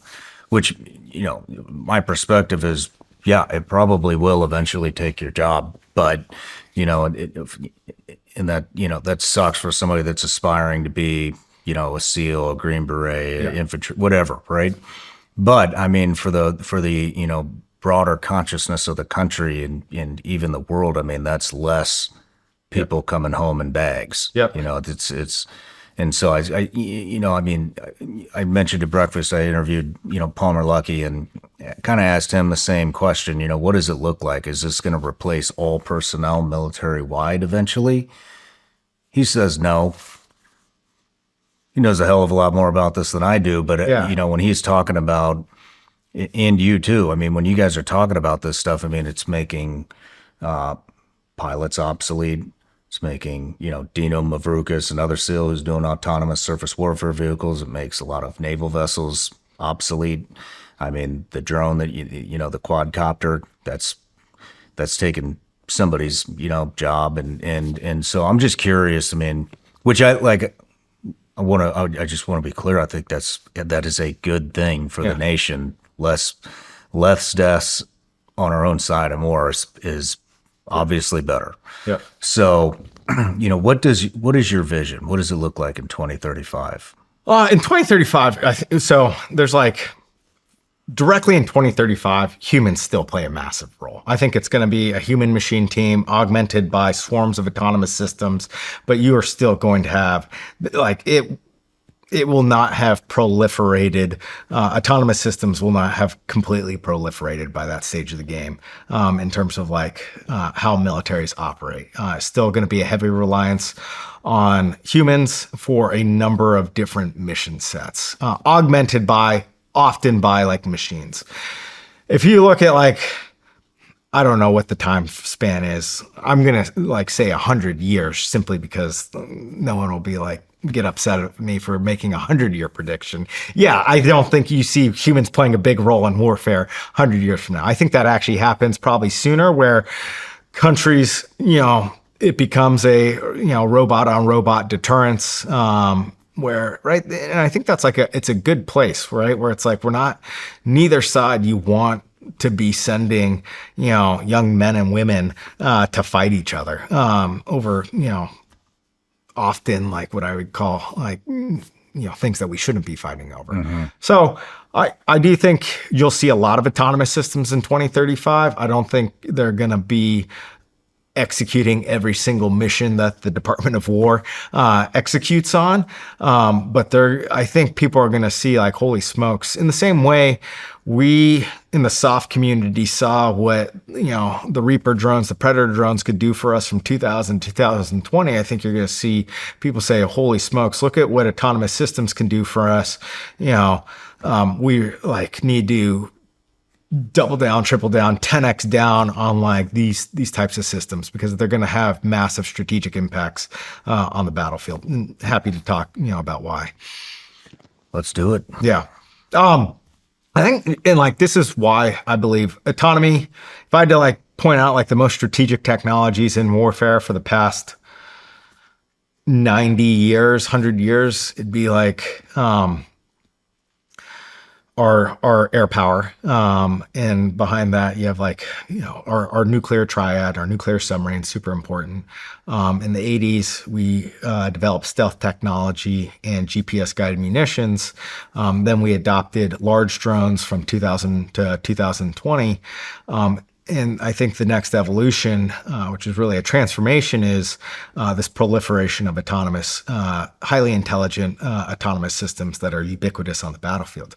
Now, from like, again, an engineer, think about like first principles. And if you look at like one of the principles of warfare, or actually like two of them, it's like mass and maneuver.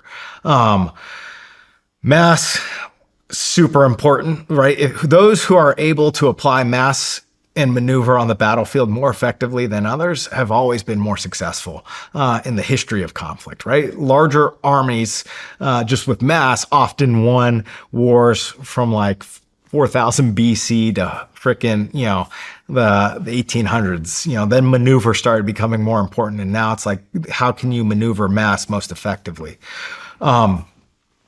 Even when I was doing my first augment, I was with the ground force commander who conducted the Bin Laden raid. He was kind enough to mentor me, and he's like, look, what we do at DevGru is like really cool. He's like, we need our brothers or sisters in the Army and the Marine Corps to bring the mass to the fight. You need mass to occupy terrain. You need mass to create stability. And like, soft forces just don't bring the mass or the heft to the fight. And that's why you need the Army and the Marine Corps to bring that level of mass. What autonomy does is it unlocks the concept of near infinite intelligent maneuverable mass, where you are no longer limited by the number of personnel you have, right? The number of warfighters that the United States could theoretically field, right? Call it able-aged, men and women from age, 18 to 55, there's a finite number of people. You're like with AI and autonomy, and combined with, industrial production, you can field million, 10 million, 100 million drone-sized armies to employ mass effectively on the battlefield. And that's why it's such a big deterrent. And that's why I think the United States has to lead. That's why it's like the most strategic, AI and autonomy being the most strategic capability for the next 50 years. Wow. Damn. I mean, who are your competitors? Not just domestic, but I mean foreign competitors. I mean, we seem to be, from my perspective, on the cutting edge of all this autonomous warfare type stuff. But I mean, everybody that I bring in here is talking about China. Yeah. China's right on our ass, if not a little bit ahead. It's with AI, with energy, with autonomous systems, shipbuilding, all that kind of stuff. I mean, yeah. Who are the key players in the world? In the world, I think China is the key player that matters. Now, the good news is the United States remains best in the world at software, at AI, at autonomy. But like that, in no means we should be complacent. I think the Chinese are highly innovative. They are able to mobilize resources in a faster way than the United States can mobilize resources, at least state-sponsored resources. And their iteration cycle, like how quickly they go from version 1 to version 2 to version 3 to version 4 to version 5, is much faster than the USA. And I've been in a number of classified briefings that actually show their ability to iterate, and obviously like can't go into like what those timelines are or what those capabilities are, but suffice to say, like, no one should feel good about it, because like as Elon Musk says, like, all that matters is your cycle time. All that matters is your iteration cycle. If you suck at something but you can get really good at it really fast, then it becomes a problem. Like, it doesn't matter if you're here and if China's here and we're here, like, we shouldn't feel good if China's accelerating like this and we're just kind of like, moving forward at a slower clip, because eventually they pass us. So yeah, they're by far number one. And they understand the technology. They've made claims they want to build 1 million drone sized army, right? And we're seeing that more and more from countries throughout the world, basically stating that they're moving towards 1 million plus drone armies. What, corporate espionage is a major problem, especially in the defense tech space, with Chinese nationalists coming into the country and getting into our schools and embedding into companies. And so I'm just curious. I mean, do you take that seriously? Yeah. You're a major, you and your company could be detrimental to China. Pretty much. I mean, we just talked about the drug trafficking going across you got a part in that. I mean, you see where I'm going with this? Yeah. No, we take security like very seriously. It's the hard thing is, right, you're in the intelligence community, a state-sponsored actor is like a really hard thing to stop, right? If China can steal the plans for the Joint Strike Fighter, right, it is it's like, it's hard to stop someone that is truly determined to take, no matter like what safeguards that you put in place. And I go back to like, right, and the SEAL teams would talk about speed versus security, right? And I would tell my platoon, like, speed is a type of security, right? If you're iterating quicker, then that is going to make you like more secure, right? If you're just like, because great, if a state-sponsored actor is stealing something, hopefully it's going to take them a couple years to like crack through encryption. And then all of a sudden, like, they're a couple years behind, right? And they're just getting started. And hopefully by then you're on iteration 10 in terms of what you've been doing, right? And this is very similar to like, all right, Elon Musk not patenting anything from SpaceX, because he's like, he's assuming that, right, they're going to steal rocket plans at some point in time. And so what matters is just like moving faster than the adversaries. Moving faster than the competition is what matters at the end of the day. Yes, you have to take like basic security protocols, and yes, you have to invest in security and you have to be aware. But like at a core first principles level, I think like what matters in business, what matters for our country is an emphasis on speed over security. And I think the US actually has been more challenged in this world where it's always like compartmentalized, move things. Security slows things down in a lot of ways sometimes, where it's like, no, we have to be moving at speed. Interesting. Let's talk about the expat. I mean, we were talking about the two companies that you acquired. The VBAT. The VBAT. Excuse me. The VBAT. What is that? So the VBAT, 180-pound vertical takeoff, launch, and land aircraft, does the mission of a Predator Reaper at fraction of the cost, ISR and targeting mission. Does it differently than these larger Group 5. They call them Group 5 drones. VBAT is a Group 3 drone, but essentially it is. Conducting ISR and targeting. So we've deployed that thing to, like, our big wins have been in Ukraine. They have been in the Caribbean Sea most recently, but that's where it's like provided massive value to our customers. Takes off and lands like a SpaceX rocket. That's like logistics footprint is tiny. Those are like some of like the key value. AI piloted, able to operate where GPS and communications are jammed. That's where, right on the Ukrainian battlefield, the Russia-Ukraine conflict, where we've been able to have some pretty unique and rare success. So these things vertically take off. Yes. Yep. I mean, can you go into why that is so important? Yeah.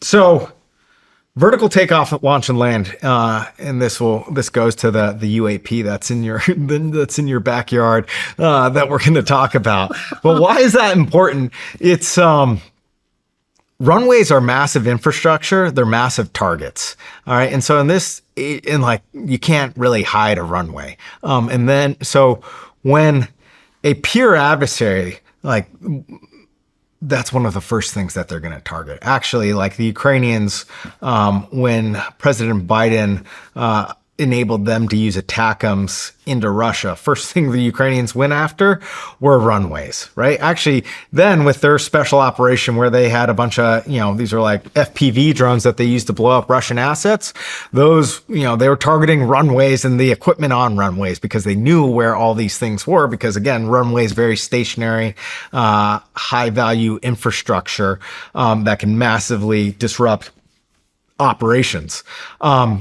And so that's like, you want to, in this world where warfare is incredibly dynamic, where the enemies have long range missile systems that can hit your runways, where your adversaries know you look at their priority list of targets, number one is runway, right? It's an aircraft carrier. It's a stationary runway in the Pacific. That's the first thing they're going after because every adversary wants to take away the U.S. and our allies' principal advantage, which is air superiority.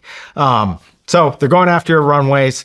What vertical takeoff, launch, and land, besides getting out of runways, it allows you to be very tactical, very maneuverable. The Ukrainians and the Russians, they're moving their strategic equipment every 10 minutes because they're just sitting targets. So you have to be mobile. If you're tied to a runway, you're not very mobile. How would these be deployed? Are they? Yeah. How many of them get deployed? Yeah. So the VBATs, theoretically, like a swarm, you could use a swarm of VBATs that would be, it becomes like an operational challenge to actually deploy swarms, more of a logistics challenge than anything. But the way that the Ukrainians are using them, they're putting them in the back of Sprinter vans, going to a launch point, launching, moving, commanding the thing, landing it somewhere else, right? Again, I don't think a lot of folks, if you haven't been over there, realize how dynamic the battlefield is at this stage in the game. It's just constant movement, shoot and move, shoot and move, shoot and move, but done in the essence where it's if you're not doing it, you're just getting your target, you're a sitting duck. So you have to have this mobile equipment. You still have to have the ability to conduct ISR and targeting, but you're just limited, not just from that runways are targets, but also the proliferation of surface-to-air missile systems make large, exquisite aircraft very vulnerable. Whether it's, everybody saw our Stinger missiles, or not our, they saw the Ukrainians shooting down Russian helicopters with Stinger missiles. They saw that in 1980s in Afghanistan. They saw it again in Ukraine, and just augmented by other surface-to-air missile systems. It's really impossible, using large, exquisite platforms, and even too dangerous for manned platforms to operate in these highly contested environments. And I say contested, I mean lots of surface-to-air missile systems, lots of GPS jammers, lots of communications jammers. When they are deployed, are they? It's just so foreign to me. You go to Bagram and you see everything. You go to BIOP and you see helicopters, fighter, everything, right? From C-130s to whatever, your fighter jets to Chinooks, Apaches, all of that. And so because of the vertical takeoff, a couple of questions. Are they dispersed throughout the country? Yeah. In onesies and twosies or that's exactly right? You're pushing capability to the lower echelons. Mm-hmm. And that's actually right? When I got to do my commando mission in Afghanistan, I had a full stack of air supporting me. And so I was able to have outsized effect on the battlefield because a lot of incredibly strategic capability was pushed to a lower echelon element, right? A SEAL platoon in Afghanistan. And so what these countries are doing, they're pushing this great capability to lower echelons. Like it causes a lot of challenges for the adversaries, right? They don't know where they are because they're distributed. They're small. They don't have a massive infrastructure footprint. And so you're creating dilemmas where a dilemma for the adversary being like, I don't know where where these things are, where they're launching from, where they're landing from. And that's like, it causes a lot of problems for the enemy if you don't know what your adversary is doing, right? If you don't know what the other guys are doing. Are they dedicated to specific units? Yeah, they are. Yep. Okay. Okay. And so that could mean a whole array of different capabilities, you know, with one, with your product, the VBAT. And so, I mean, if you have one mission that's an ISR mission, it's surveillance, detection, stuff like that, and then you have a kinetic mission. I mean, how do you tell the machine what you're going to do, like what the mission is? Yeah. So these basically, right, the way to think about it is you're training a system to learn a mission, right? And that becomes, you can think of it as like a library of missions, and then you're going to check out said mission check out the book, check out the mission from the said library for what you're going to be executing. So that's like probably the easiest way to explain it, but you're not pre-planning a mission, right? But you're saying, this is the mission I want to execute. The good thing is like every single military mission has been written in pretty like good detail and description in like Army field manuals, in the infantry squad books, right? In like every air operations manual. These missions are well described, and the cool thing is like software engineers can take those descriptions and then turn them into a software package, a software mission package. Yeah, and you guys do both. Yeah. Build the product, or you build the hardware and the software. Yes, we do. Yeah. Was it always like that? It was out of a necessity, right? When we started off with the quadcopter. We said, hey, are there any other quadcopters that can carry the sensors, the compute, and the package that we need to do to make a product? And the answer was like, no, those didn't exist. And so, we decided we're going to have to build our own quadcopter. So we built a hardware engineering team, built that product. And then when we decided to like move up the aviation food chain, a big reason for that was I could tell a 4-star general, 4-star admiral, or like, an undersecretary all day, every day, that this AI pilot that's flying a quadcopter, you can put it on F-16. But back in like 2018, 2019, everybody's like, nah, like I don't believe that. Right. So we were like, hey, we need another piece of hardware to demonstrate that this AI pilot is transferable from platform to platform to platform.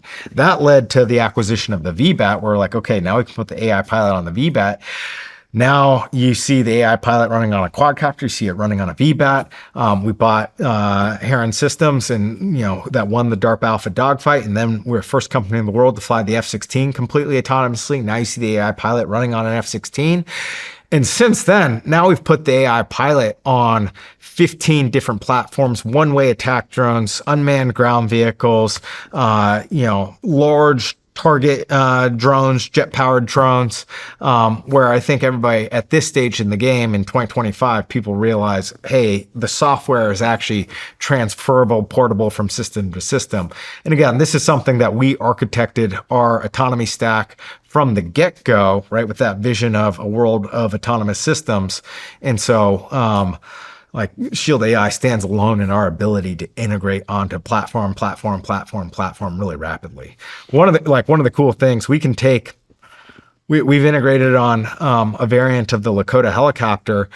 What used to take 40 engineers and like tens of millions of dollars and 2 years to do on our quadcopter, we can now do with a couple $100,000, 3 engineers in 3 months on something like a Lakota helicopter, or something like a jet-powered drone. Check this story out. A new discovery found a massive trove of gold coins in the Czech Republic, minted by a long-lost civilization. It's from before the 2nd century BC. They also found silver coins among artifacts. I mean, the proof is there. Not only have gold and silver been valued for thousands of years, but they can physically last that long too. Just another reason why I'm partnered with the award-winning company Goldco. They sell gold and silver, and they do an amazing job with it. So if you're ready to learn how gold and silver can help you protect your savings, I want you to go to ShawnLikesGold.com. You can get a free 2025 gold and silver kit. Plus, learn how you could get 10% in free bonus silver. It's the best silver offer out there. Don't miss this one. Go to ShawnLikesGold.com or call 855-936-GOLD. Performance may vary. You should always consult your financial and tax professional. The cost of everything is still out of control, and many of us are relying on credit cards. If that debt is piling up, you're not alone. Americans collectively owe over $1 trillion in credit card debt. You might have considered reaching out to American Financing, but hesitated because you don't want to give up your low mortgage rate. Well, there's good news. They've created the Smart Equity Loan, a solution designed to help you take control of your finances without touching your current mortgage. Unlike a HELOC, which can have varied interest rates, the Smart Equity Loan offers a fixed rate. That means one predictable monthly payment, giving you peace of mind. This loan allows you to leverage the equity in your home to pay off high-interest debt, free up your cash flow, and keep your existing low mortgage rate intact. It only takes 10 minutes to get started with no upfront or hidden fees. Call American Financing today and start saving now. 866-781-8900. That's 866-781-8900. Or americanfinancing.net/SRS. So when you're talking about, drone storms with the VBAT, I mean, these are big devices, big. Yeah, they're 180 pounds. They stand like 9 feet tall, I think. They're not, but again, they fit in the back of a Sprinter van, like in terms of so they're big. They're not like F-16 big. Yeah. And so if you're gonna do a swarm of these things, I mean, do they all know what each other is doing? Yeah, exactly. They're sharing information with each other. And so, again, building that map, sharing that worldview with each other, sharing position, sharing friendly position, enemy position, the same way, like if we were doing an operation together, I hop on a radio, I can share a lot of information with you. These things are doing the exact same thing. Just faster. Yeah. A lot faster. Yeah. Superhuman speeds. I mean, in terms of real time, We're doing it's getting things. Ready to engage something. Yeah, we've done the things other ones with, already with know. fighter jets. Like one of the things I've learned about air warfare is like if you're doing like fighter jet tactics with whether like multiple fighter jets, like 4 of them in the air, right? The coordination is actually like a really, really important thing in terms of like executing the tactics. And it's a really hard thing, even for the most experienced fighter pilots to pull off. We've had lifelong fighter pilots at Shield AI who are like, look, I could never get my fighter pilot squadron to do what this AI just did, right? Like it's wildly impressive, like the accuracy and the speed with which they are coordinating with each other, reading and reacting off each other. Wow. Let's talk about the DARPA Alpha dogfight. Yeah. What was that? So DARPA Alpha dogfight, it was, so go back to like, you had Alpha Go, you had Alpha Star. DARPA's like, I believe that we could do an AI pilot dogfight to show that, basically a great credit to DARPA. It was basically show that the value that these systems could be able to provide. And so what it was is there's a number of companies that participated. It was AI pilot versus AI pilot, dogfighting in simulation, F-16s. The other good thing that I like about it is like it was unclassified, so we can talk about it. And AI pilot versus AI pilot in simulated dogfights. And what Shield AI ended up doing, right? What Heron Systems, a Shield AI company, ended up doing was we ended up winning the Alpha dogfight, where we defeated every single AI pilot in this dogfighting competition. It was like a ladder, right? You beat them, you move on, a playoff bracket, and then the winner, we got to go up against an actual fighter pilot in simulation, a fighter weapons school pilot, a Top Gun, and I want to say we won 5-0 in that competition, right? And so what that did is basically say like, hey, and DARPA did that to basically say like, look, this is why we should invest in this capability, this technology. And it wasn't to say, hey, let's, build autonomous F-16s, but as we build this next generation of uncrewed fighter jets, a lot of people call them collaborative combat aircraft. We can actually have an AI pilot and autonomy stack that is, running these aircraft. Dude, I mean, you're probably like most overachievers, but I mean, what does that feel like to see your company's innovations outdo everything? I mean, do you even take the time to self-reflect and think about like the magnitude of what you... Unfortunately, I don't, just because it's I think it's really cool. Again, it's when there's like mission impact. That's what is like truly does it for me. And I don't say that as like a talking point, but it's like truly like when the products do something, that's what like I really care about. Yes, like the innovation is cool, the capabilities are cool. I'm very proud of the team, but like unfortunately, you see a lot of companies, right, in the military space that were just innovating for the sake of innovation versus actually building a capability that's going to make a difference on the battlefield. And so that's like what I care about. I don't do enough reflection. I don't do enough. My wife's like, you never celebrate anything. I don't like, sounds familiar. You get it, right? I actually love there's an old Kobe Bryant clip when they had won like game 3 of the NBA finals. And they're like, Kobe, we can't get a smile from you. He's like, what's there to be happy about? Like, job finished, job's not finished. And that is like, the mentality that I have. So.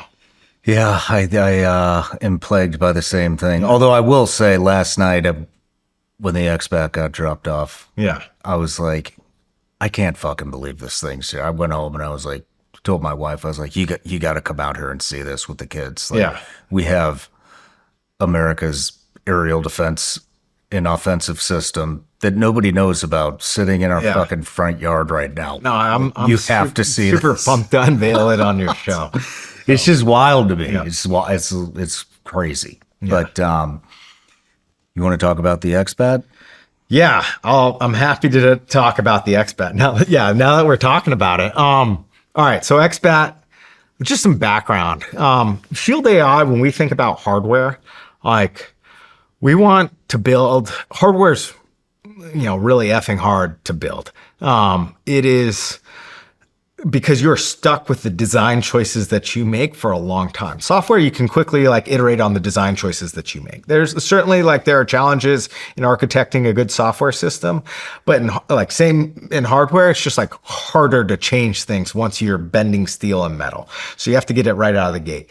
And then hardware is just when you're dealing in the real physical world, everything's harder. Sensors fail, right? Computers have challenges, right? Sensors will fail for milliseconds on average. And there's just so many hard things about building hardware. So Shield AI is very deliberate about the hardware that we build. Has to be absolutely transformative. For VBAT was, hey, we're going to transform ISR and targeting, right? We need more intelligence. McChrystal, very famous for saying intelligence drives operations. If we can transform ISR and targeting with VBAT, that's why we decide to buy VBAT and go with it. But we're not looking to build 26 different hardware products out there. We are an AI and autonomy company. We build amazing aircraft. And we have these great assets. We have a software engineering asset that's world-class. We have a hardware engineering asset that's world-class. And so we had to ask ourselves, okay, we've done VBAT. What's next? What's the next piece of hardware that we want to build? Do we want to build a one-way attack drone? Do we want to build a USV, a maritime platform? Do we want to build a hypersonic missile? And so after great deliberation and great credit to our head of our aircraft business, Armor Harris, came from SpaceX, came up with this thing called the XBAT. And so what is XBAT? XBAT is a first of its kind vertical takeoff, launch and land, multi-role combat strike jet, platform that is AI piloted. It is the first airplane in the history of airplanes that has both, it doesn't require a runway and doesn't require a human pilot. It's AI piloted and it's vertical takeoff, launch, and land. And from that, there are a massive number of benefits to the platform. One of the big benefits, right? If I talk to the geographic combatant commanders, right? These are the 4-stars, admirals and generals running Indo-PACOM, running EUCOM, that are posed with the strategic problem: how do you deter our adversaries and, if necessary, fight to defeat our adversaries? They would tell you the value of XBAT comes from the ability to create a massive number of dilemmas by having geographically distributed long-range fires that can be launched from anywhere on the battlefield. And so now where an adversary like China has to worry about these fixed runways and a couple the United States has 11 aircraft carriers. We have to worry about a couple fixed runways, and these aircraft carriers, now all of a sudden they have to worry about every, 20 foot by 20 foot spot of Earth on the planet. And that is, why does that matter? Now it basically forces them to redefine their invasion calculus. If you don't know where America's assets are, especially our aerial assets, which are our number one conventional strategic deterrent, it's going to force you to rethink your war plans. It buys diplomacy another day. On the other side of the coin of what I would tell you about XBAT, and this is again, I want to be super clear. XBAT is going to augment fighter pilots for quite some time. But when I look at something like the Joint Strike Fighter, it is an incredible capability. If you actually dig into what that capability offers the USA, it's amazing. But it requires runways. It requires hardened bunkers. It requires a $10 million pilot just to get to be certified on flying it, right? Not even making them an expert at that system, right? It's I could put, when we became Navy SEALs, we weren't expert Navy SEALs on day one, right? $10 million to make you, just dangerous enough with the aircraft. It is limited range. I want to say it's around 550 nautical mile combat radius. And so if you want to employ Joint Strike Fighter in the Pacific, where there are 1,000 nautical mile ranges, you have to have refueling tankers. And because of the threat environment, we've built autonomous refueling tankers, right? Which is another expensive capability. You have built the refuel? No. We did. The USA has built refueling tankers for these Joint Strike Fighters. And then the platform itself is $100 million. So when you look at the all-in total cost of capability for the Joint Strike Fighter, again, amazing capability. It's wildly expensive. It's probably estimated $200 million to $250 million per aircraft when you look at all these add-on capabilities, not to mention the total life cycle cost of it, the hourly cost of operating at $35,000 an hour. XBAT, vertical takeoff, launch, and land, no runways. It is, AI pilot, so no human pilot. It has a 2,100 nautical mile range with mission payload. And so you have, massive range. We're targeting $27.5 million per pop on it with a $6,000 per hour operating cost for the aircraft. And so you're getting 5th, 6th gen capability at a fraction of the cost. And that's something that no one else is doing or offering. Wow. I mean, The VBAT beat the F-35, correct? No. No. So VBAT being and no, VBAT XBAT can get confusing. VBAT's the Mini Reaper Predator. The XBAT in development. We've got a subsystem prototype that's flying in 2026, full system prototype flying in 2027, going to production in 2029. The AI pilot for that aircraft, we're developing AI pilots for this next generation of uncrewed fighter jets.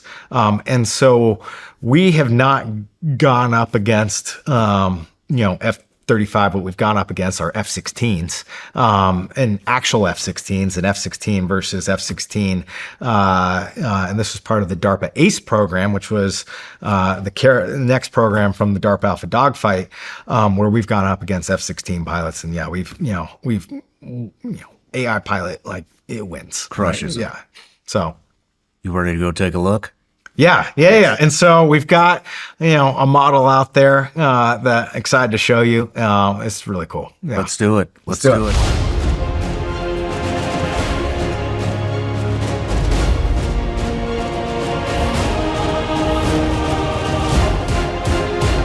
All right, Brandon, what are we looking at here? All right, so this is the XBAT and the LRV, which is the launch recovery vehicle for the XBAT. It's actually a scaled model, believe it or not. This is only 2/3 the actual size to get into trade shows and events. We are limited in terms of like the actual size, but yeah, this is the aircraft that we are building currently. So. But yeah, this is our model that we take to events, help people understand what we're building, the capabilities, and gives them something visually to look at. But yeah, I don't know.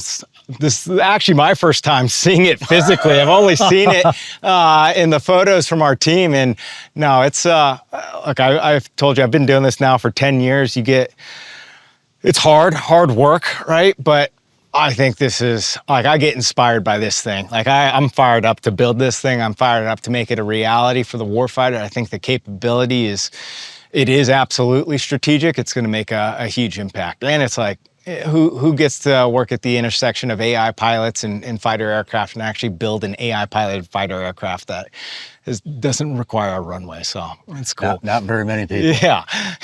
But so 2,100 nautical mile radius? With mission payload. With mission payload. So basically this thing can carry the same thing, same amount of payload as an F-18, F-35. It's carrying 4 AMRAAMs internal. It's got a medium range air-to-air missile. Multi-role, it can be for air-to-air missions, air-to-ground missions, air-to-surface missions. It can be used for electronic warfare missions.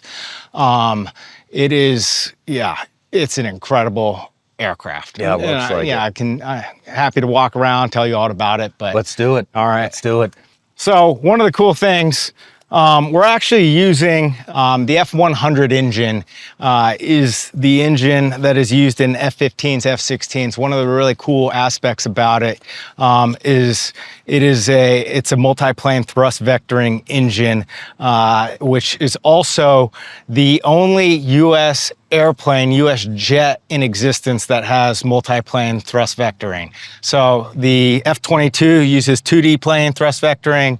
I want to say it's the Russians have this, Russians or Chinese have an aircraft that has multi-plane thrust vectoring, but basically what that enables is increased maneuverability, some low speed maneuvers. I was looking it up the other day. It enables something like I want to call it like the Pugachev Cobra maneuver, is something they may have shown in like Top Gun 2 when, they're like, holy crap, what the hell is that? That type of stuff. So damn.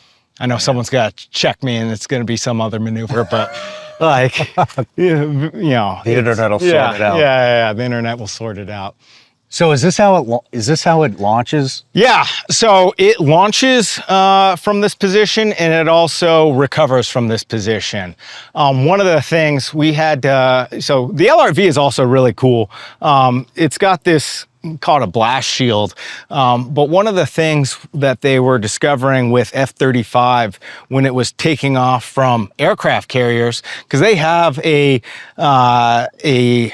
vertical takeoff or short takeoff, launch and land, but the engine was burning holes into the flight deck. And so that was just like a massive problem with the aircraft. This meant to deflect, when we go afterburner on it and just the heat that's being generated from the engine when we're taking off and when we're landing. So, but yeah, it launches, lands like a SpaceX rocket. Again, our head of aircraft, Armor Harris, I feel like he was just built for developing this aircraft, but worked as a principal engineer on the Falcon 9 launch and land, and then was doing Starlink, Starshield, working with Elon, and just wanted to work on the air layer and build next generation aircraft. So, yeah. That is amazing. Yep. What is that hole in the front? So that's the intake up there. So air intake for the engine. And yeah, that's what it is. Right on, right on. Yeah, not much more to it. Where do all the weapon So you've got internal and hard points on the other sides of the wings there. Those are the weapons bay for, again, carrying basically any weapon, you can carry LRASMs, long-range anti-ship missiles. You can carry air-to-air missiles, air-to-ground missiles. You can carry bombs. Again, very much think of it as like a, same thing that you would find on a fighter aircraft in terms of its weapon payload. The unique thing and like one of the differentiating things about this, besides being vertical takeoff, launch, and land, but if I were to compare it to like some of the other new CCA capabilities that you're seeing built, those aircraft are using business jet engines, and so they can't generate the electrical power to run 5th generation, 6th generation sensor suites and electronic attack payloads. And so electronic warfare being a massive aspect of the battlefield today, right? Jamming enemy GPS, jamming enemy communications, things that something like the F-18 Growler would be doing, we can also do that mission. And so it's like, look, even if you were to go Winchester on the weapons on this aircraft, you still have your electronic attack abilities, and so you're still playing a role in the fight. You can act as comms relay. Yeah, this thing is What do you mean electronic warfare? Like jamming capabilities? Yeah, jamming. Jamming GPS, jamming the communications on other enemy platforms. Yeah. Wow. One of the other cool things, so we like to say this thing hauls ass and sips gas, right? It can fly for 2,100 nautical miles with full mission payload, but it's flying, cruising at 55,000 feet altitude, which is higher than any other like aircraft, like definitely like in its class, right? And why is that important? It actually allows your air-to-air missiles, it improves the kinematics on them, which makes for, the easiest way to say it is like longer range weapons. And so now your missiles can actually go further because they're actually, the air is less dense up there. They're not, using as much gas when they're being fired. And I don't think a lot of people appreciate, but like in air-to-air combat, air-to-air warfare, like what matters is your sensor range. What matters is the range of your missiles. It's not, as cool as like dogfighting is, it's not, within visual range dogfighting anymore. It's, F-35 is amazing because it can see everything before it gets seen, and it can attack those things. Same thing with this aircraft. Dude, that is crazy. Yeah, powered by HiveMind being our AI pilot. Again, just been working on HiveMind for the past 10 years. And so the mission sets, like we were talking about in the studio, being like that library of checked out missions, but continue to work on classified level missions for air-to-air missions, air-to-ground missions for this aircraft. 55,000 feet, Yeah. 2,100 miles, Yeah. nautical miles with a payload. How fast does it go?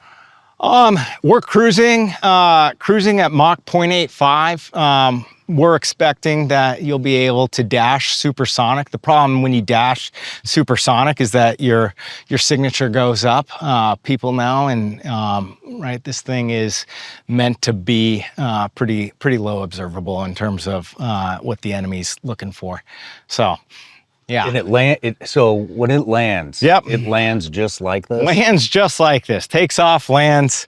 Don't want to say, like, yeah, we took inspiration from, SpaceX, catching That's the crazy. thing. So Yeah. it lands like, it goes in reverse and just lands right there, hooked up, ready to roll and again. we've got a lot of experience doing that with the VBAT. And actually, believe it or not, VBAT's a harder thing to launch and land than something like this, because like in armor will tell you, it's like, look, Falcon 9, you have all the thrust in the world, and like you put that thing wherever you want on the planet, centimeters.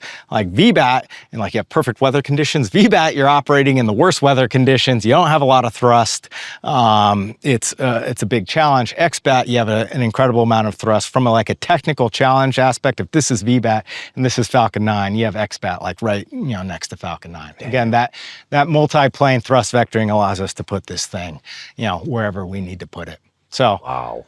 But yeah, no, it's right. It's, I mean, not only you can now make every ship an aircraft carrier. You can make non-standard vessels aircraft carriers, right? You can put these things on cargo ships, island chains. It just becomes a really intractable thing for the adversary to track, which Can go everywhere. Everywhere. Anywhere and everywhere. Right, we're in a field here, right? You go into a forest clearing. We were joking around. You put this thing on, a pickleball court if you want. Like every pickleball court in the world is now your runway. So, Damn. yeah. That is awesome. I mean, could you imagine a drone swarm of these bad boys coming after your ass? Yeah. No, this thing is. No, and that's what, look, we're very much working on the behaviors, the missions of multi-agent expats flying around, augmenting, fighter pilots, augmenting the mission, executing the mission independently. Like I said, I think for me, this is like an inspirational aircraft. I'm like, holy crap, this is like one of those, this is a cool thing to build. Like One of those moments. Yeah. Like if you want to be at the intersection of AI, national security, building cool, jet aircraft, Shield AI is, a great place to do it. So no limit, in terms of the ambition and the imagination here. Yeah. So. Congratulations. Thank you. I appreciate it. I'm excited to launch this thing on your show. I think that's like, that's a cool thing. I know a lot of people watch it. I think it's thanks for letting us bring it onto your property. I'm sure your neighbors were like, what the hell is this thing? They're worried about what Shawn got going on right now. They're like, what the fuck is going on? Yeah. So wow, man. Congrats. This is the kind of stuff that just makes me proud to be an American. Like, that is the future of aerial warfare. That is yeah, it fundamentally incredible. will transform air warfare, right? Again, no more Earth is our runway, AI piloted. It's a mean machine that I think, to the point of it's going to deter our adversaries by diplomacy another day. So yeah, I'll say, wow. Awesome. I want to see a launch. Yeah. We'll bring you out happy to bring you out to the first flight. I think it's only appropriate that you come out to that. Yeah. So I would love that. Cool. Yep. Thank you. Absolutely. No, thanks, Shawn. Do you feel it? That something's off?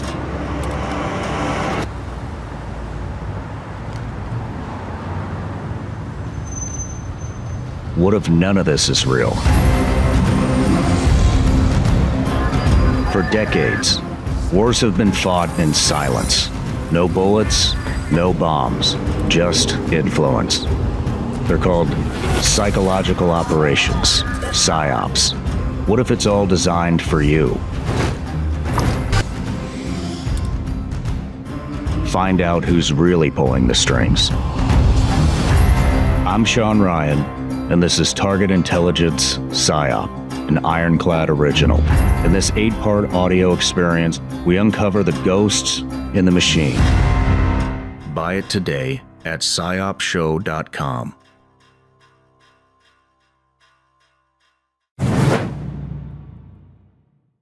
I know everybody out there has to be just as frustrated as I am when it comes to the BS and the rhetoric that the mainstream media continuously tries to force feed us. And I also know how frustrating it can be to try to find some type of a reliable news source. It's getting really hard to find the truth and what's going on in the country and in the world. And so one thing we've done here at Shawn Ryan Show is we are developing our newsletter. And the first contributor to the newsletter that we have is a woman, former CIA targeter. Some of you may know her as Sarah Adams, call sign Superbad. She's made 2 different appearances here on the Shawn Ryan Show. And some of the stuff that she has uncovered and broke on this show is just absolutely mind-blowing. And so I've asked her if she would contribute to the newsletter and give us a weekly intelligence brief. So it's going to be all things terrorists, how terrorists are coming up through the southern border, how they're entering the country, how they're traveling, what these different terrorist organizations throughout the world are up to. And here's the best part, the newsletter is actually free. We're not going to spam you. It's about 1 newsletter a week, maybe 2 if we release 2 shows. The only other thing that's going to be in there besides the intel brief is if we have a new product or something like that.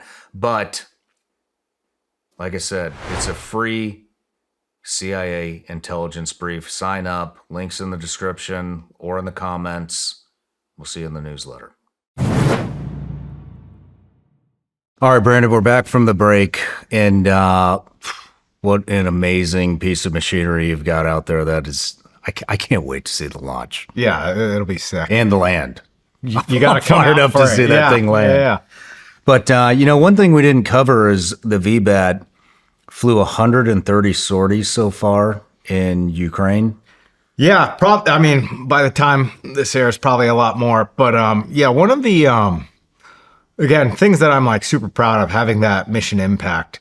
Our Ukraine story is like, I think it's, one, our results are unique, but the story is kind of interesting in that in 2023, the British pushed out a bunch of VBATs to the Ukrainians. We told them, hey, Hive Mind, our AI pilot, it's not integrated yet. You're not going to, like, if GPS or communications is jammed, like it's not going to work.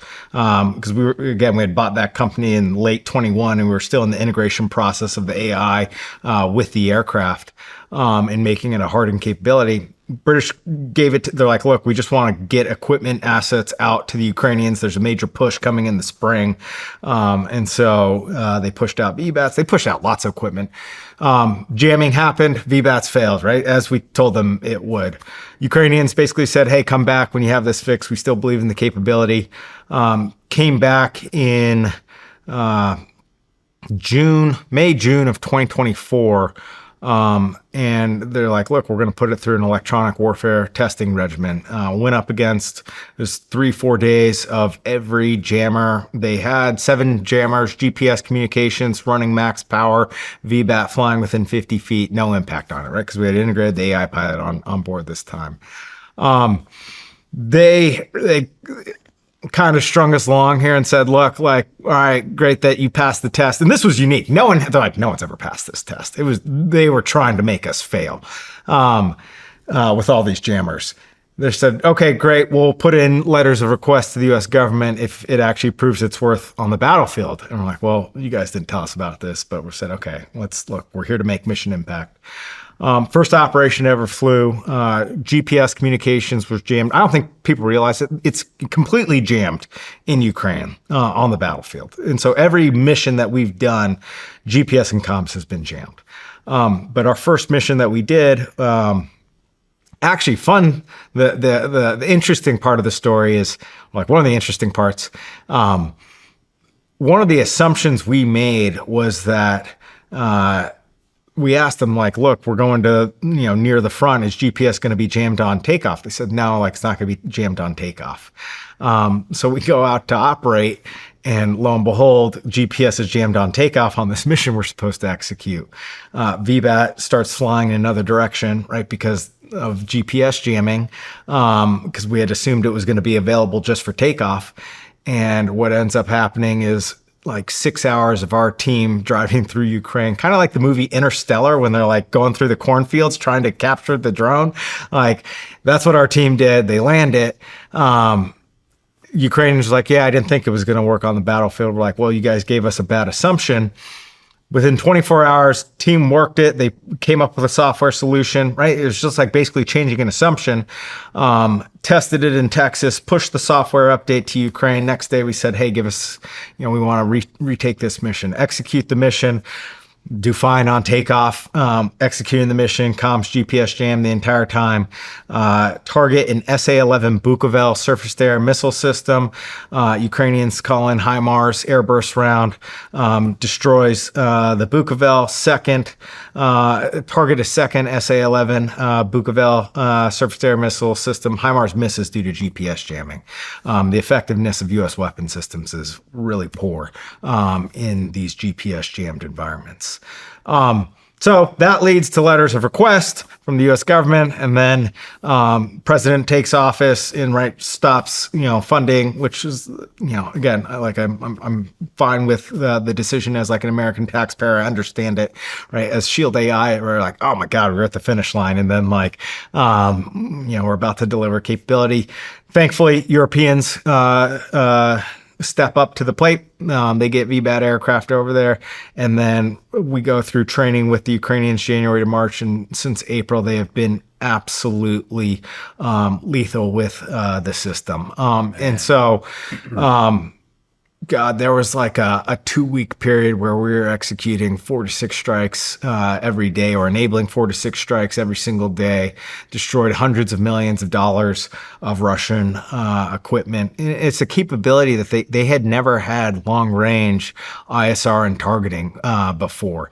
They were fighting a very tactical fight, but now with this capability to penetrate deeper into enemy held territory while GPS, while comms is jammed, they were finding targets that they had been looking for 6-9 months they couldn't find. Wow. And so again, super proud of the impact that we've played there. And as we think about when we talk to them now, they're like, man, if we had been able to put up a bunch of these on our border, right, and knowing that every single VBAT's tied into some sort of long-range weapon system, you could deter your adversaries. And so as we look to, the Pacific, that's something that we think about a lot. We see that out of, a country like Taiwan that is absolutely trying to deter adversaries. It's like, well, you have to have the equipment that the adversary respects to deter them. And so, I'm thankful that like VBAT is one of these things that has been battlefield proven, and to the point, like what I'm just going to hammer home in on again, like there aren't other U.S. companies doing this. Like they are not having success in these GPS and comms jammed environments. It is a very hard problem. I actually would say that there's only 2 companies in the world, and I can't name the other company that's actually finding success there. It's a Ukrainian company in these environments, and that's from reporting from call it the warfighters out there in terms of like actually executing the ISR and targeting a mission. Now, tactically, when you're talking like fiber optic connected quadcopters, where the GPS, like where you're tethered to something and you can fight in the 1 to 10 kilometer range, yes, there's like a lot of tactical innovations happening on that end, but at like the strategic operational level, proud that Shield AI stands alone. Man, again, congratulations. Thank you. A lot of hacking, and so would this be a system that China could hack into? If we were using it for an offensive? It'd be incredibly difficult. Like it would be incredibly, I wouldn't say it'd be tactically feasible to actually like execute. You'd have to be like proximal to the command station where these things, you'd have to know where they were flying, whether it's VBAT, whether it's XBAT. And then you have to like get through encryption. It's just not like the way to take out these systems are going to be kinetically using surface-to-air missile systems. And that's actually like, look, we've lost VBATs to surface-to-air missile systems in Ukraine. And I remember like, we get a report back, hey, S-300 shot down a VBAT. And we're like, all right, $1 million missile, for a $750,000 aircraft, I'll take that trade. And so that's going to be the way that you see these systems drones that are able to survive that electronic warfare because they have an AI pilot on them, because they have our hive mind running on them. The only way that you're going to be able to take them out is going to be kinetically. Now, when you're talking about jam communications and jam GPS, all the way back to the quadcopter, all this autonomous stuff that can think on its own and and conduct missions. Is there any? Do we need communication with these devices? Like, if you want the best performance, you're going to want the communication is like very beneficial. In the same way, like it's like if we were a SEAL element, if you were a fire team leader and I was a fire team leader, if we have established communications, we can operate much better together, right? Mm-hmm. If you're across a mountain ridge and you're saying, hey, Brandon, this is what I'm doing, like I can then adjust my tactics, behaviors on like what you're seeing, what you're observing. In the absence of communications, I have all the trust, faith, and confidence that you're going to be able to execute, right, that commander's intent without it. And then you'll adjust your tactics, your behaviors, your mission based on, new information coming through. And so the autonomous systems work the same way.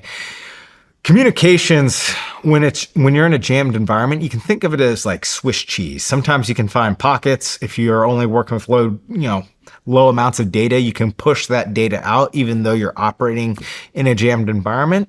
And so we'll compress a lot of that data, and that allows you to actually push it out so that these systems can even, interact like as a team better with each other. Oh, okay. That's a great point.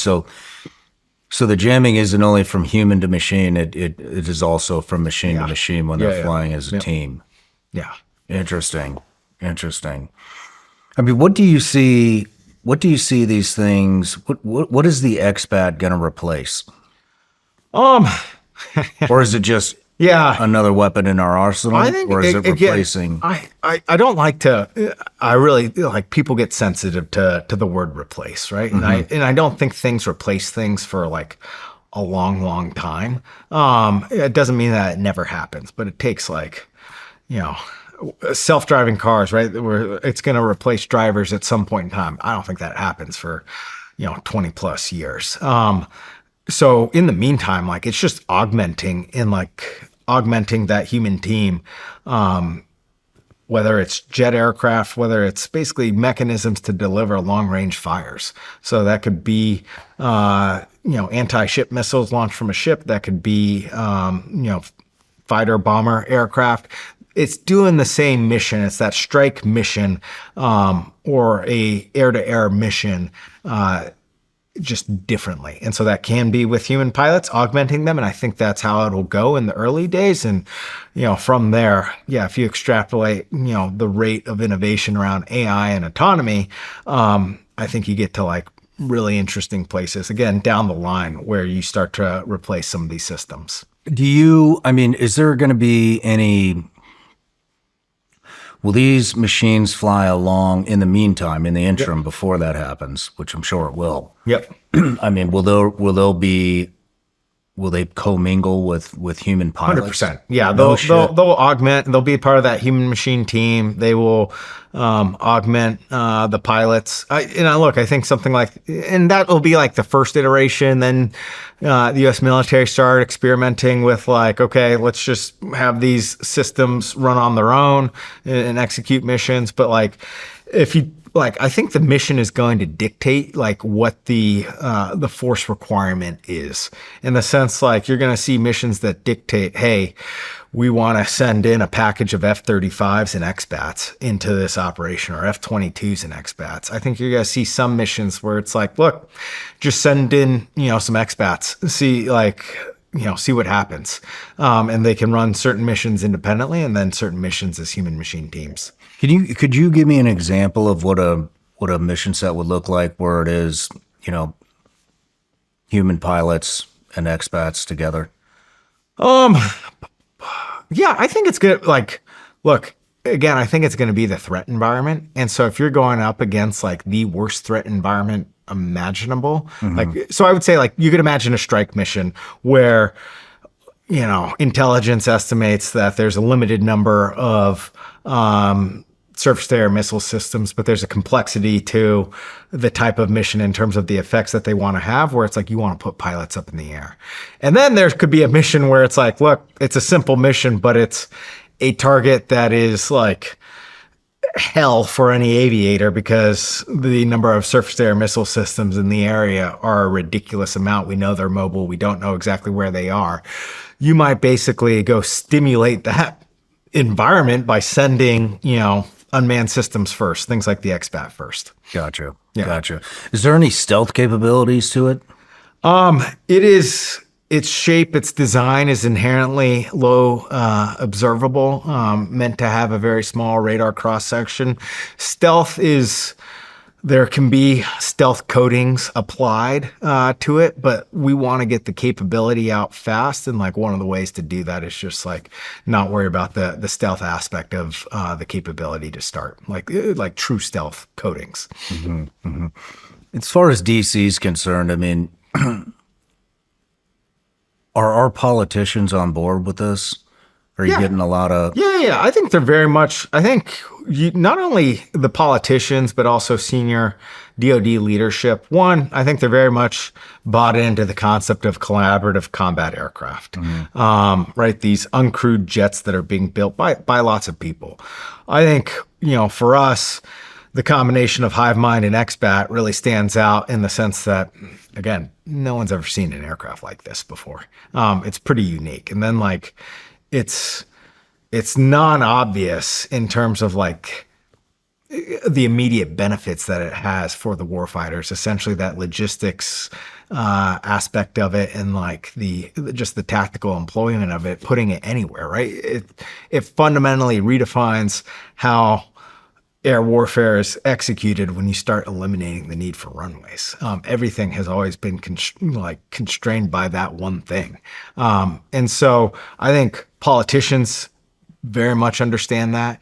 And absolutely like the combatant commanders and, senior military leaders understand that. And look, I think, they're excited about it.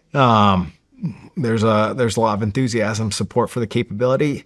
The challenge is that no one had ever conceived of something like this. And so it's kind of like this unplanned product that you're like, wait a second, like, okay, what impact does this have to, the rest of our systems as this thing comes online?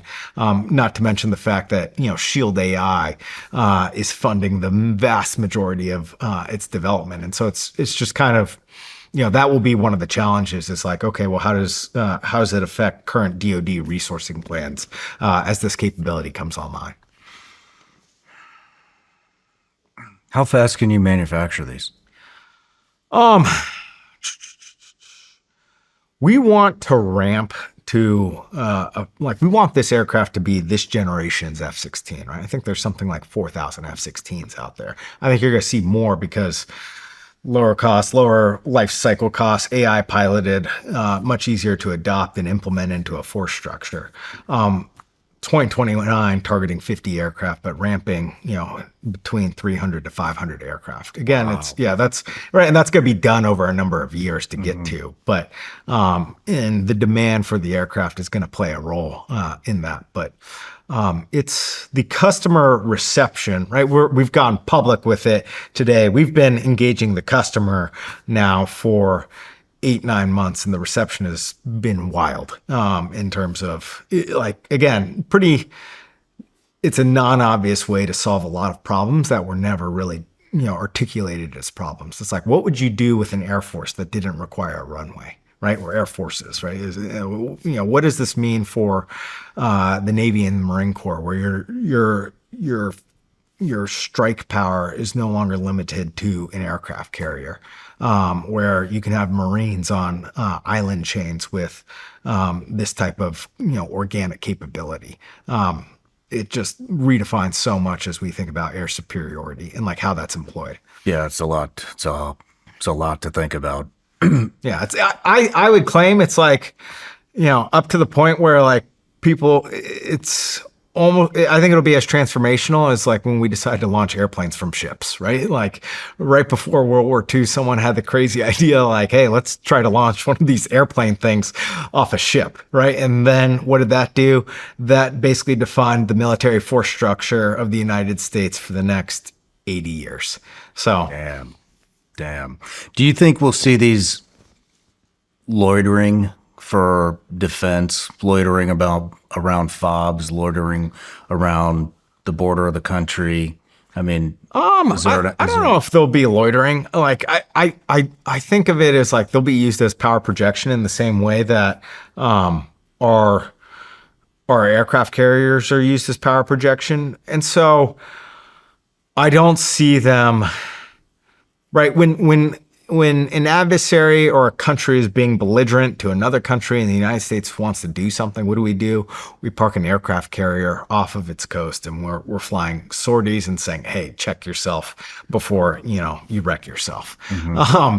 And I think that'll be similar. It's hard for me to see us using like that type of platform in terms of like local, I say domestic, like air patrol, domestic border security outside of like, I don't know, the Caribbean Sea is a pretty interesting place right now.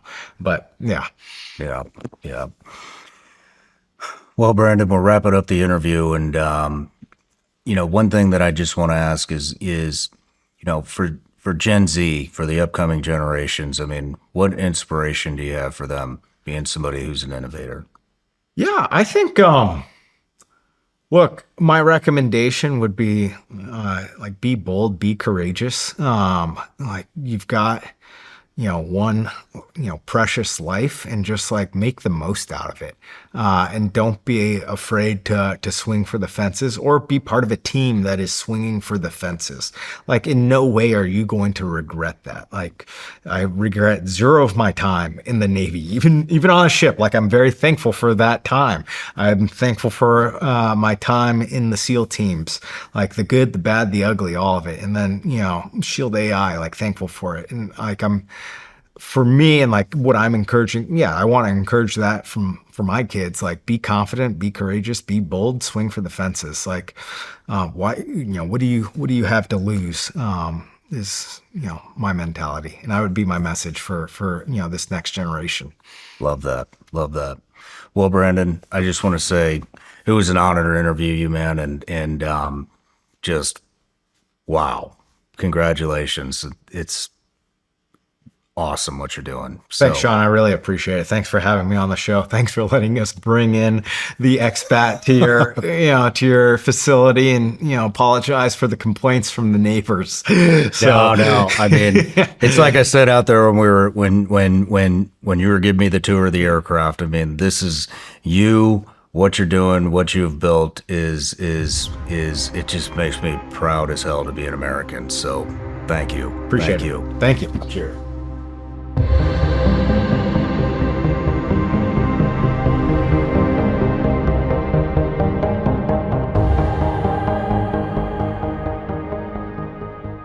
No matter where you're watching Shawn Ryan Show from, if you get anything out of this, please like, comment, subscribe, and most importantly, share this everywhere you possibly can. And if you're feeling extra generous, please leave us a review on Apple and Spotify podcasts.